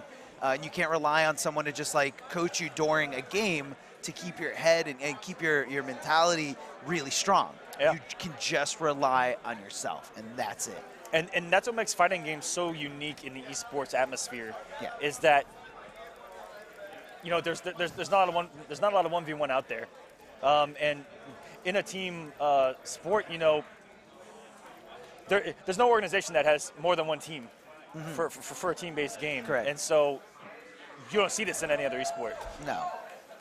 I feel like if you're gonna compare this to like a regular sport, it's more like tennis. Yes. One-on-one, no coaches allowed during it. Although tennis is even, if you guys don't know, tennis is even more savage than fighting games because it's single.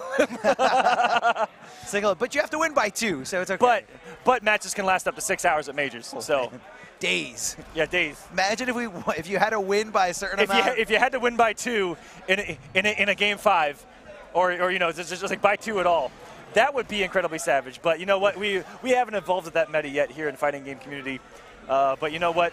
Looking at tennis, it is the closest because it's also bracket-based. Yes. As well, 1v1. But there's no team kill outside of, you know, maybe the country events where, you know, you're on a team and you have to face another American player, you know, if you're American, little things like that. But here we go. Losers finals. Coalition versus Coalition. WhiteBoi versus Nubcakes, and he brought out the secret weapon, Arma. This is the other character that I was talking about. I'm in this for the long haul. The secret weapon. Begin. Now, if you're Nubcakes, you got to be feeling okay about this because, you know, or actually, no, you got to be actually worried about this because he did lose to basics. So let's see if WhiteBoi's Adam can hold his own against Nubcakes, just like basics. Yes, WhiteBoi has been in the hyperbolic time chamber with Adam for quite some time now, and I've yet to see him break him out. And when it matters potentially most, tournament life is on the line. And he just saw Nubcakes lose to this character. He's playing the mind game early because even if he loses this, he goes, okay, I'll probably go Scarecrow, which has been working for me. Sure, but right now, I think he's like getting into Nubcakes' head early, and he's playing really well. He definitely is. Nubcakes sniping him out, though. The activation doesn't shrink you down to nothing. You are still a little pixel, and that pixel can get hit. And you know, Adam's going to try a lot of low profiling in this matchup, and I've seen Nubcakes do work against Adam players, you know, going for cross-up 4-3s and, you know, a lot of sleep patterns guys. But we'll see there's also a different play style out of WhiteBoi in comparison to basics, if that catches Nubcakes off guard as well. Because it seems like every Adam player plays different. You know, you see Gur plays the lame stuff. He does. But some of these other guys can be a little more aggressive with Adam, and they have the actual setups and, you know, big conversion combos that are really pretty. Not only that, but they also go into science. If you've ever seen any of Hey George's setups, loves going into science mid-combo. Hold on, WhiteBoi. It's all about the chemicals, baby, and nice teleport to reverse position as well. This has been some good back and forth early in the set. Jumping himself into the corner, that's a day 1 mistake right there. I'll take you down to Microtown. Don't bet on it. 1 bar, getting him 50% back, and here we go. WhiteBoi finding the little breather that he was looking for. Is that an input error? I don't know, but he just stood in the face of danger and put a little chemical down. Another one there, and that right there is why people don't really like understand Nubcakes like mentality. Is because he will do something like that where he doesn't have something to back it up. Had the health, like barely had the health lead at all, and he just did it, and it worked. Just did it. That is definitely true. A Nubcakes there in that situation, but WhiteBoi is looking okay. Never mind getting sniped out of the air with that down 2, as WhiteBoi had a huge meter deficit, huge health deficit here, trying not to initiate the clash.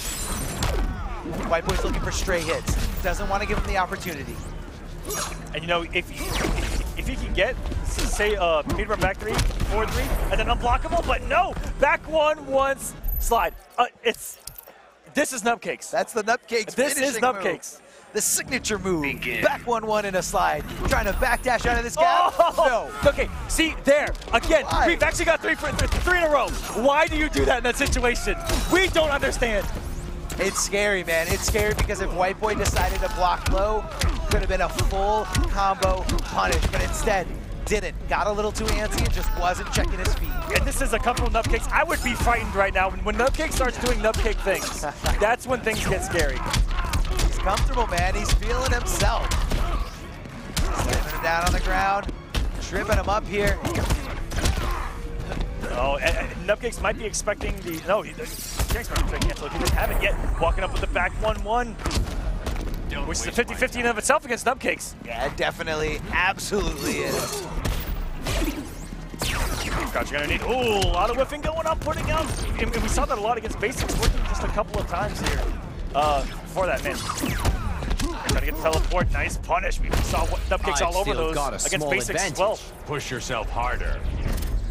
Even with punishing a meterless teleport, it's hard to do, having to respect, having to switch your block all the time. It is very tricky, and you gotta be aware for it. You gotta watch out. Corner B goes, WhiteBoi gonna put down some chemicals of his own, sure does. Try to do some damage over time. And whoa! That was beautiful there, understanding the recovery frames of that move. Batman doesn't fully recover once he hits the ground. He's still susceptible to a full combo punish there. Stay in this corner, says WhiteBoi. A lot of jump threes, which are hard to deal with action frames, and even there, not good enough. I can't let Dr. Palmer down. Again, other Adam players, you know, some of them keep it very basic in that situation and don't go for chemical setups, and some do.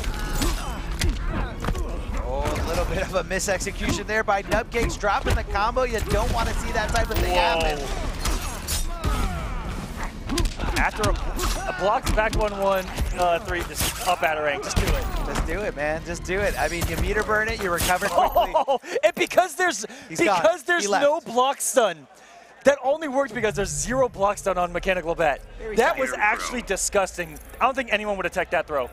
It was very scary. You know, literally one frame, you're blocking the Mechanical Bat. The next one, you got to check for your life. And Batman just grabs him, scoops him up off the screen, nowhere to be seen, as just like the Atom's gone. The Atom is never coming back, at least not tonight. And WhiteBoi going with his true main here. Going with Scarecrow, getting the first hit and looking a lot better here in this situation. Oh yeah, has the spacing too, now he's got the bar, now it's time to guess. Instead, you're gonna eat some damage.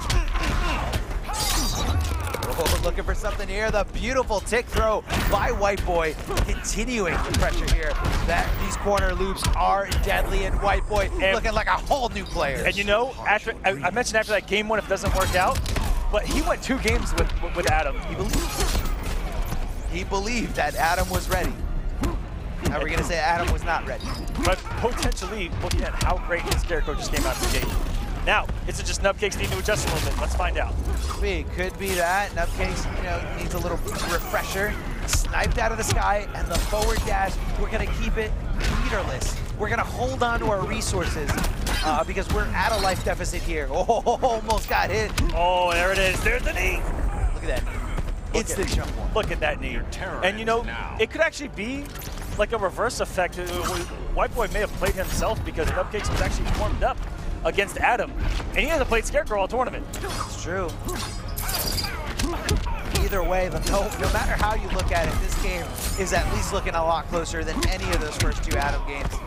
A little too early there, didn't come out of the combo, so it just continued for minimal damage. So again, a huge error by Nupcakes.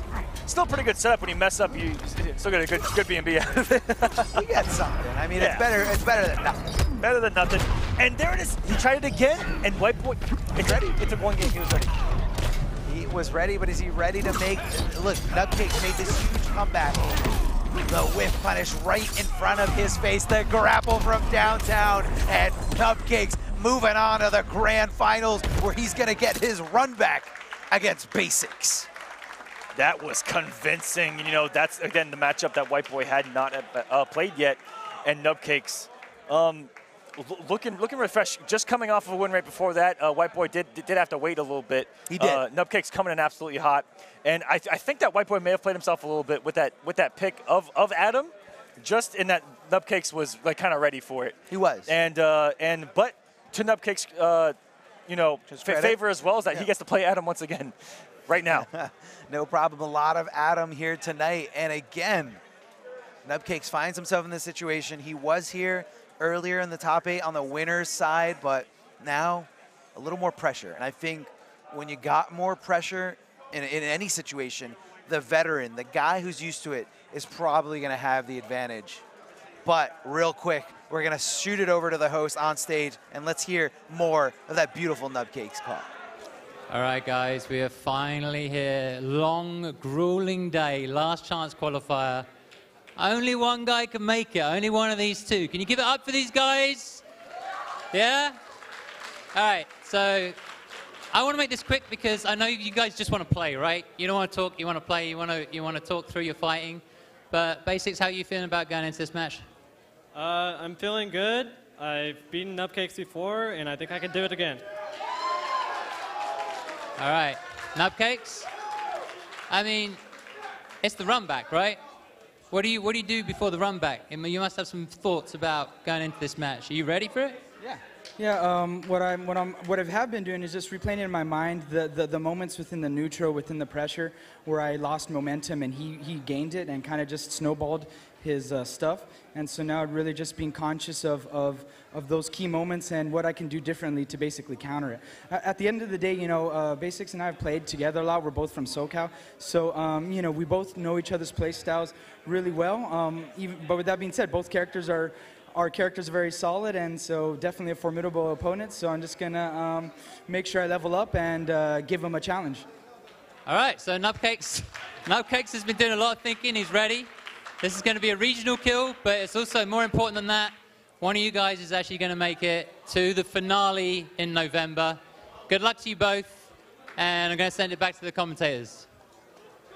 Thanks again. Beautiful work by Nubcakes, of course. I mean, what an analytical mind, and that's what makes him such a strong player, is that he can sit there not just for matchup-specific things, but, you know, he can sit there and evaluate what went wrong. What did I do wrong? And it was close, man. It was a nail-biter. Game number 5, and coming into this, he has to beat someone who he was so close to beating before, but twice this time around. And that's going to be, you know, very hard to do, but he's been in this position before. He's the veteran. It's going to be on Basics to close this out. It is. It is Basics. And again, if you guys aren't familiar with double elimination, Basics has to lose twice. Yes. 2 sets. Nubcakes, coming from losers, already lost his first life. Everyone gets 2. Nubcakes has to beat him in 2 consecutive sets. So I really like the confidence coming out of Basics right there. He says, you know what, I've beaten him before. I'm going to do it again right here. And he only has to do it 1 time against Nubcakes. Nubcakes coming in hot, looking good. The veteran, he said, very analytical. The guy's so smart, and he puts in so much work into every single matchup, every single little situation this game has to throw at him. And that's what really makes Nubcakes so special, is that, you know, there's not a lot of guys that can put in that kind of work and break things down and find answers for all these problems. The man's a genius. Find a problem, find a solution for every little micro situation that he can find himself in this game. And guys, if you guys are taking notes as to how you can get better, look at someone like Nubcakes and the work that he puts in, finding punishes that people didn't know about that were there before, finding gaps, little things like that. And you know what? At the end of the day, maybe be a little bit of a complete savage and just swing with just, you know, round 1 fight, slide. I mean, hey, look, it's an Atom player, they're not going to just sit there. It's mixing in that you know, very calculated, methodical play with a chaos that's controlled. And that's what he's all about, and it keeps you on your toes because you don't know if he's going to keep something, you know, safe, basic, you know, that bread and butter Batman, or if he's going to throw you a curveball out of nowhere from left field. And he keeps you on your toes like that. And another great highlight to Nubcakes really is the fact that, you know, he doesn't run to other matches. He doesn't run to other characters like you said before. He sticks it out with Batman, and he feels like, my character can do anything. Maybe I just got to stop jumping in certain matchups. Maybe I got to throw in more savage slides in other matchups. Either way, he feels like he can do it all with the Batman. Not only does he main Batman, online when you compete, you actually get to select your own shader. He only uses level 1 basic Batman when he competes online. He is actually, and it's a great meme if you guys want to go back and look at his online matches, but he will never pick a shader. He just likes bread and butter Batman. Maybe he's got no source crystals. Right? I mean, it's a struggle out here, man. I mean, no. But I'm talking all level 1 gear, like the starter. Like you unlock gear as you level up. But he's a level 30 Batman using level 1 equipment. No gear, no nothing, just regular Batman. It is finally time, Arma. Grand Finals, last chance qualifier. Someone's going to Chicago. Let's go. I could take you on a fantastic voyage. Tempting, but no. No, I hate this cowl. Some people do not like small talk. Begin. It begins. Small talk? You really said that? Hey, I get it. And as you can see, Basics on the winner's side there. That's what the W next to his name indicates. Nubcakes got to win 2 consecutive sets here, and he's off to a pretty good start. Has the pressure going, but doesn't find the hit. Backdashing out of the second option here, and that one hurt. Taking a rifle out of there by Basics. The position has reversed like 10 times already this matchup. Both these guys trying to establish a corner game. And Nubcakes, have you noticed in game 1 of all of his matches in top 8, in game 1 he will throw that full screen grapple. It's always been game 1 for some reason. It's an early test, yeah. The Hail Mary reads. I think it's more about instilling that fear into your opponent that, you know, he might do that. Maybe I should sit still. Maybe I should wait. So I feel like he usually strays away from that by hold on, getting hit over and over again from Microtown here. Speaking of Microtown, he went there on that sweep. Wasn't even hittable from the dive kick. Hello, welcome to Grand Finals. Checking those batarangs, getting right over Adam. Every attempt to try to do something, he looks for that instant knee, the instant jump one. Big damage, and there's no risk from Nubcakes, but there is no risk to what he just did, really, because he had a, 1% left on the build score. Because we've seen what that 1% can do. Because, if you look at it from Nubcakes' perspective, on him, you get everything. You get to stay in the game. You can take that little pixel farther. But yep, and the side switch as well. But Basics here is going to hold on to this first bar, and this is where Nubcakes is going to lead. You just might measure up.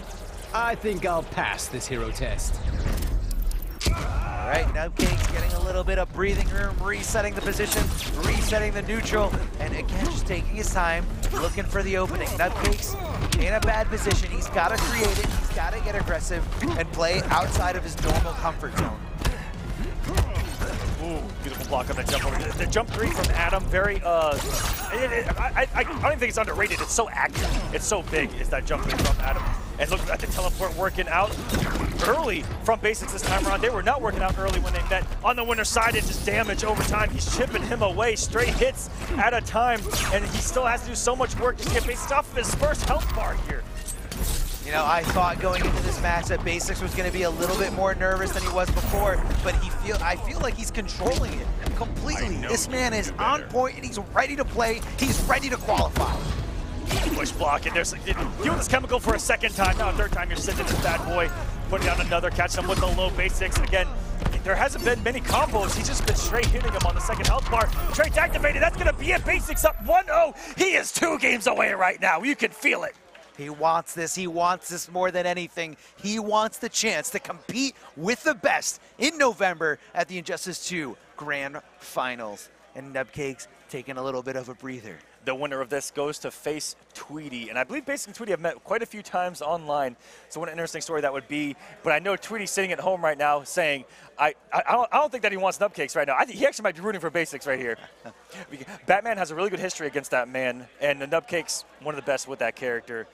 So that would be an interesting matchup. But right now it is all Basics in the driver's seat, 2 games away. A little bit of a convincing win too, which is different from the winner's side where all those matches were so close. They were epics.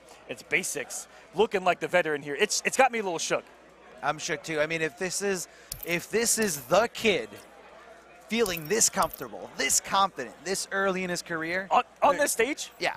There's no limit to how great he can be in the future. Oh, there it is. Savage slide. You got to do it against these Adam players. You got to keep these Adam players in check. Got to keep them honest. And that's exactly what Nubcakes is doing. But Basics looking unfazed because, he's already back to work here in the neutral. Jumped into a 4-3 that hit absolutely everywhere. And was that a read? I don't know if that was a read, but Nubcakes got the hit, continues the combo, and what a block there by Basics, knowing what side Nubcakes was on. That might cover both wake-up options. When you think about it, I don't know if that's the range to cover the full back forward too, but who knows? That's probably the mindset that Nubcakes back to. It's a up batarang, meter burning it, not enough for the kill. And Basics decides to hold on to a magic pixel coming off 2 bars, and it doesn't pay off. Doesn't pay off. A huge waste if you're looking at it from Basics' perspective. But Nubcakes is feeling good. He's got his opponent a little nervous, and he's got a nice little life lead to work with. That's right. That back 2 up battering changed everything for Nubcakes, finally giving us some momentum, something to work with here in Grand Finals. His back is to the corner here, though. Can Basics even us up? There's a slide and the low profile. So smart. How he does that so many times. He'll get a slide punished. And he's like, do it again. I dare you. I dare you. And it works. Ooh, good stare down right there. That was respect from each player, understanding the options. But not good enough. I've got more than this belt to fight with. mean, if he can shrink anything down, he's got to have an infinite amount of things in that belt. Oh, no. You don't look so big to me. So far, I've held back. Both players, 0 bars apiece. Nothing. They want their resources. They want those meter burn gunshots, the meter burn grapples for the restand situations, like this one right here. Caught his second backdash in a row with that full screen, the Hail Mary grapple. Big drop by Nupcakes at the end of that, looking for something to slide, gonna get punished. In the corner we go. What's gonna be for breakfast here is the meaty forward 3, no use of pressure circle. I think that's a little +1, that's a little tricky little block string right there that he just tried.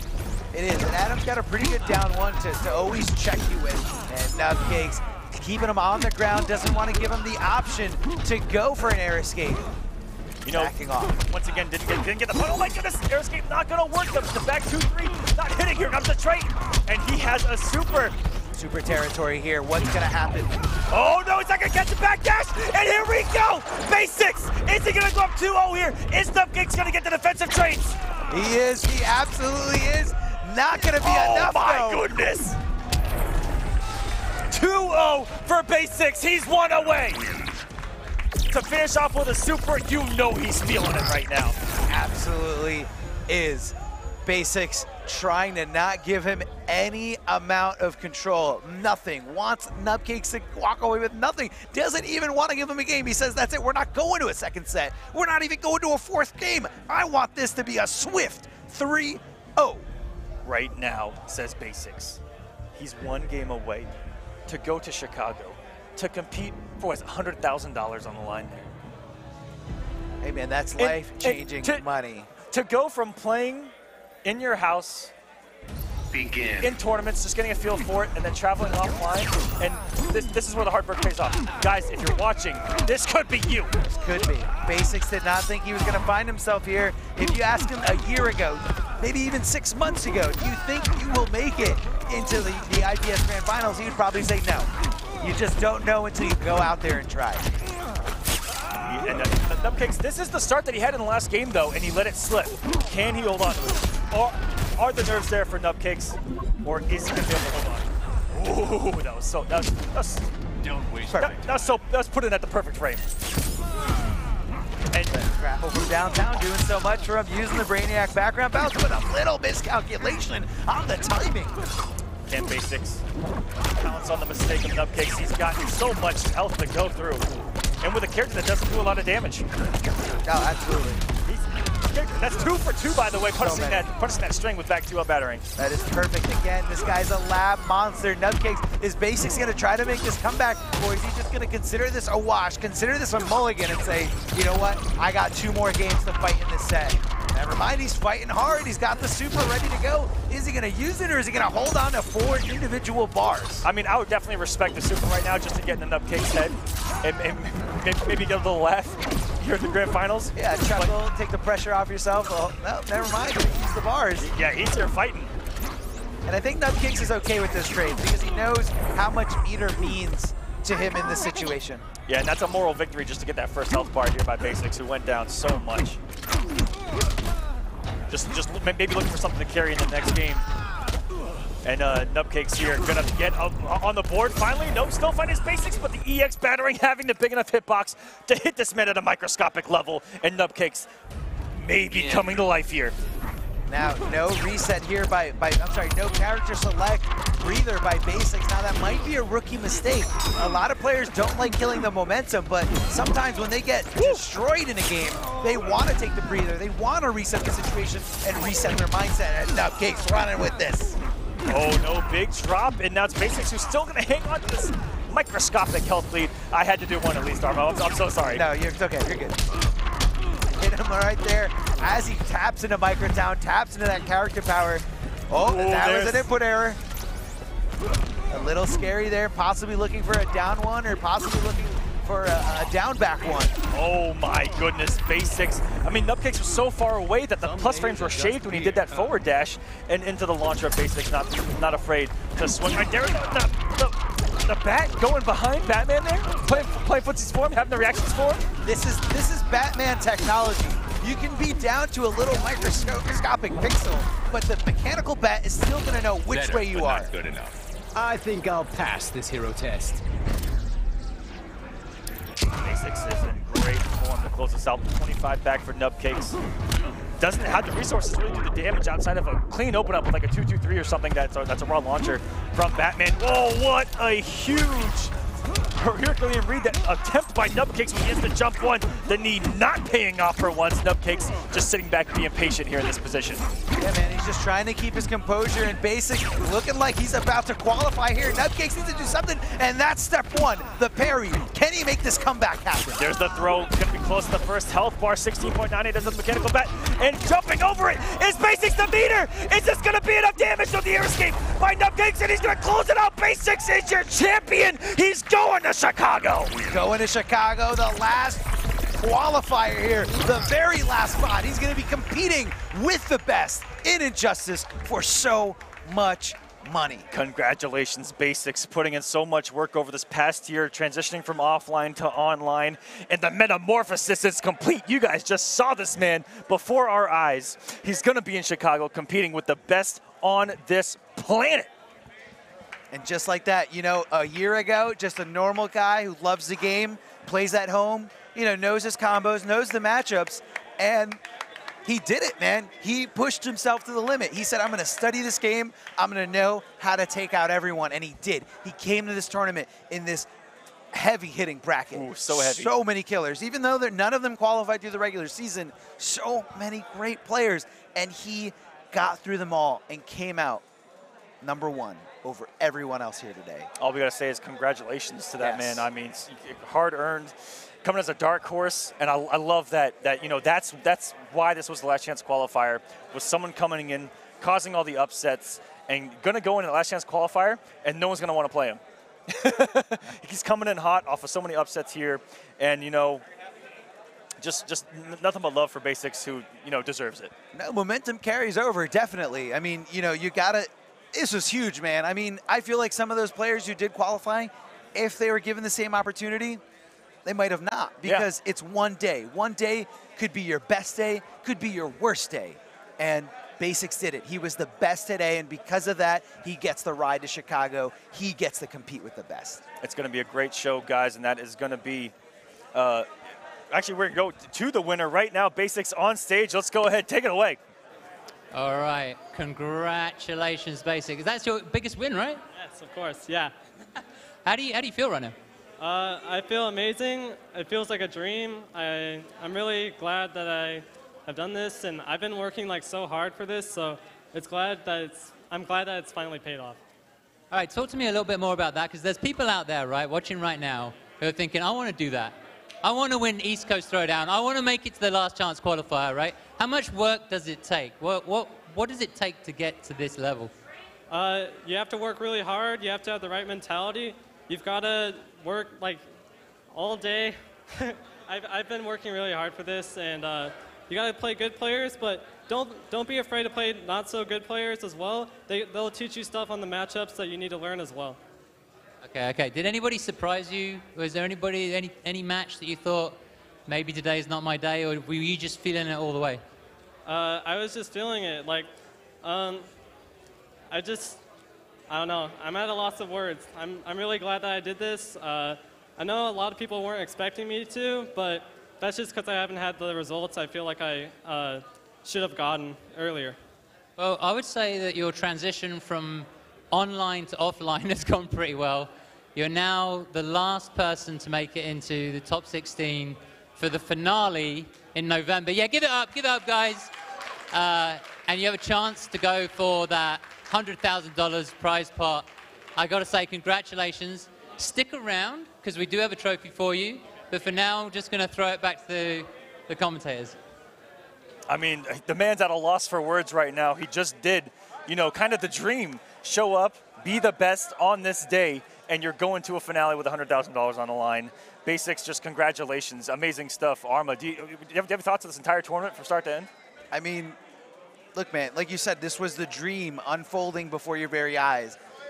The guy, the dark horse coming into this, like he said, a lot of people did not anticipate him to be there, but he did it. Not only did he did it in a very decisive fashion in Grand Finals.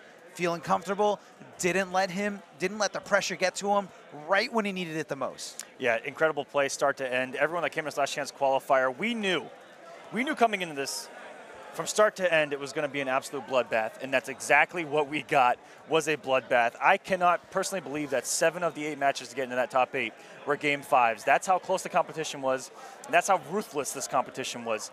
Dreams were crushed. Every single person other than Basics today's dream was crushed. That just put things in perspective, 99% of dreams were crushed today. My dreams are crushed. Everyone's dreams were crushed. Everyone. And he almost didn't come. He said, I'm very glad that I did this. That's a key point in, he was on the fence. He was thinking, why am I going to go? I might not do it. And he did it. Yep, and guys, again, from home, we're trying to preach to you that could be you. If you guys are afraid to come out, don't be. Come out, compete, be a part of this scene. It's something magical, and we just got to witness magic before our eyes with the underdog getting the W today. And it is going to be concluded November 13th here on the NetherRealm channels. It's going to be the Injustice Pro Series finale live from Chicago. It's also going to be on national television, which is fantastic stuff. Thank you so much, Arma, for joining me here for some casting of this wonderful game, Injustice 2, made by NetherRealm Studios, Warner Brothers Games. That's just straight to our hearts right there. To everyone watching from home, thank you so much. We're going to go to the stage for the trophy presentation now. Thank you guys so much. Take it away, Walter. Hey, everybody. Thank you once again for tuning in for the Injustice Pro Tour, the last chance qualifier. Once again, let's give a hand for the top 8 up here on the stage, please. And once again, everybody, thank you for competing and turning out today. And let's just start out with the giving of the medals. In 7th place, we have Slayer. I'm almost the best. I'm almost the best. Almost, but not close enough. Emperor Combat also in 7th place. In 5th place, we have Burrito Voorhees. Also coming in 5th place, King Gambler. 4th place, Deoxys. 3rd place, WhiteBoi.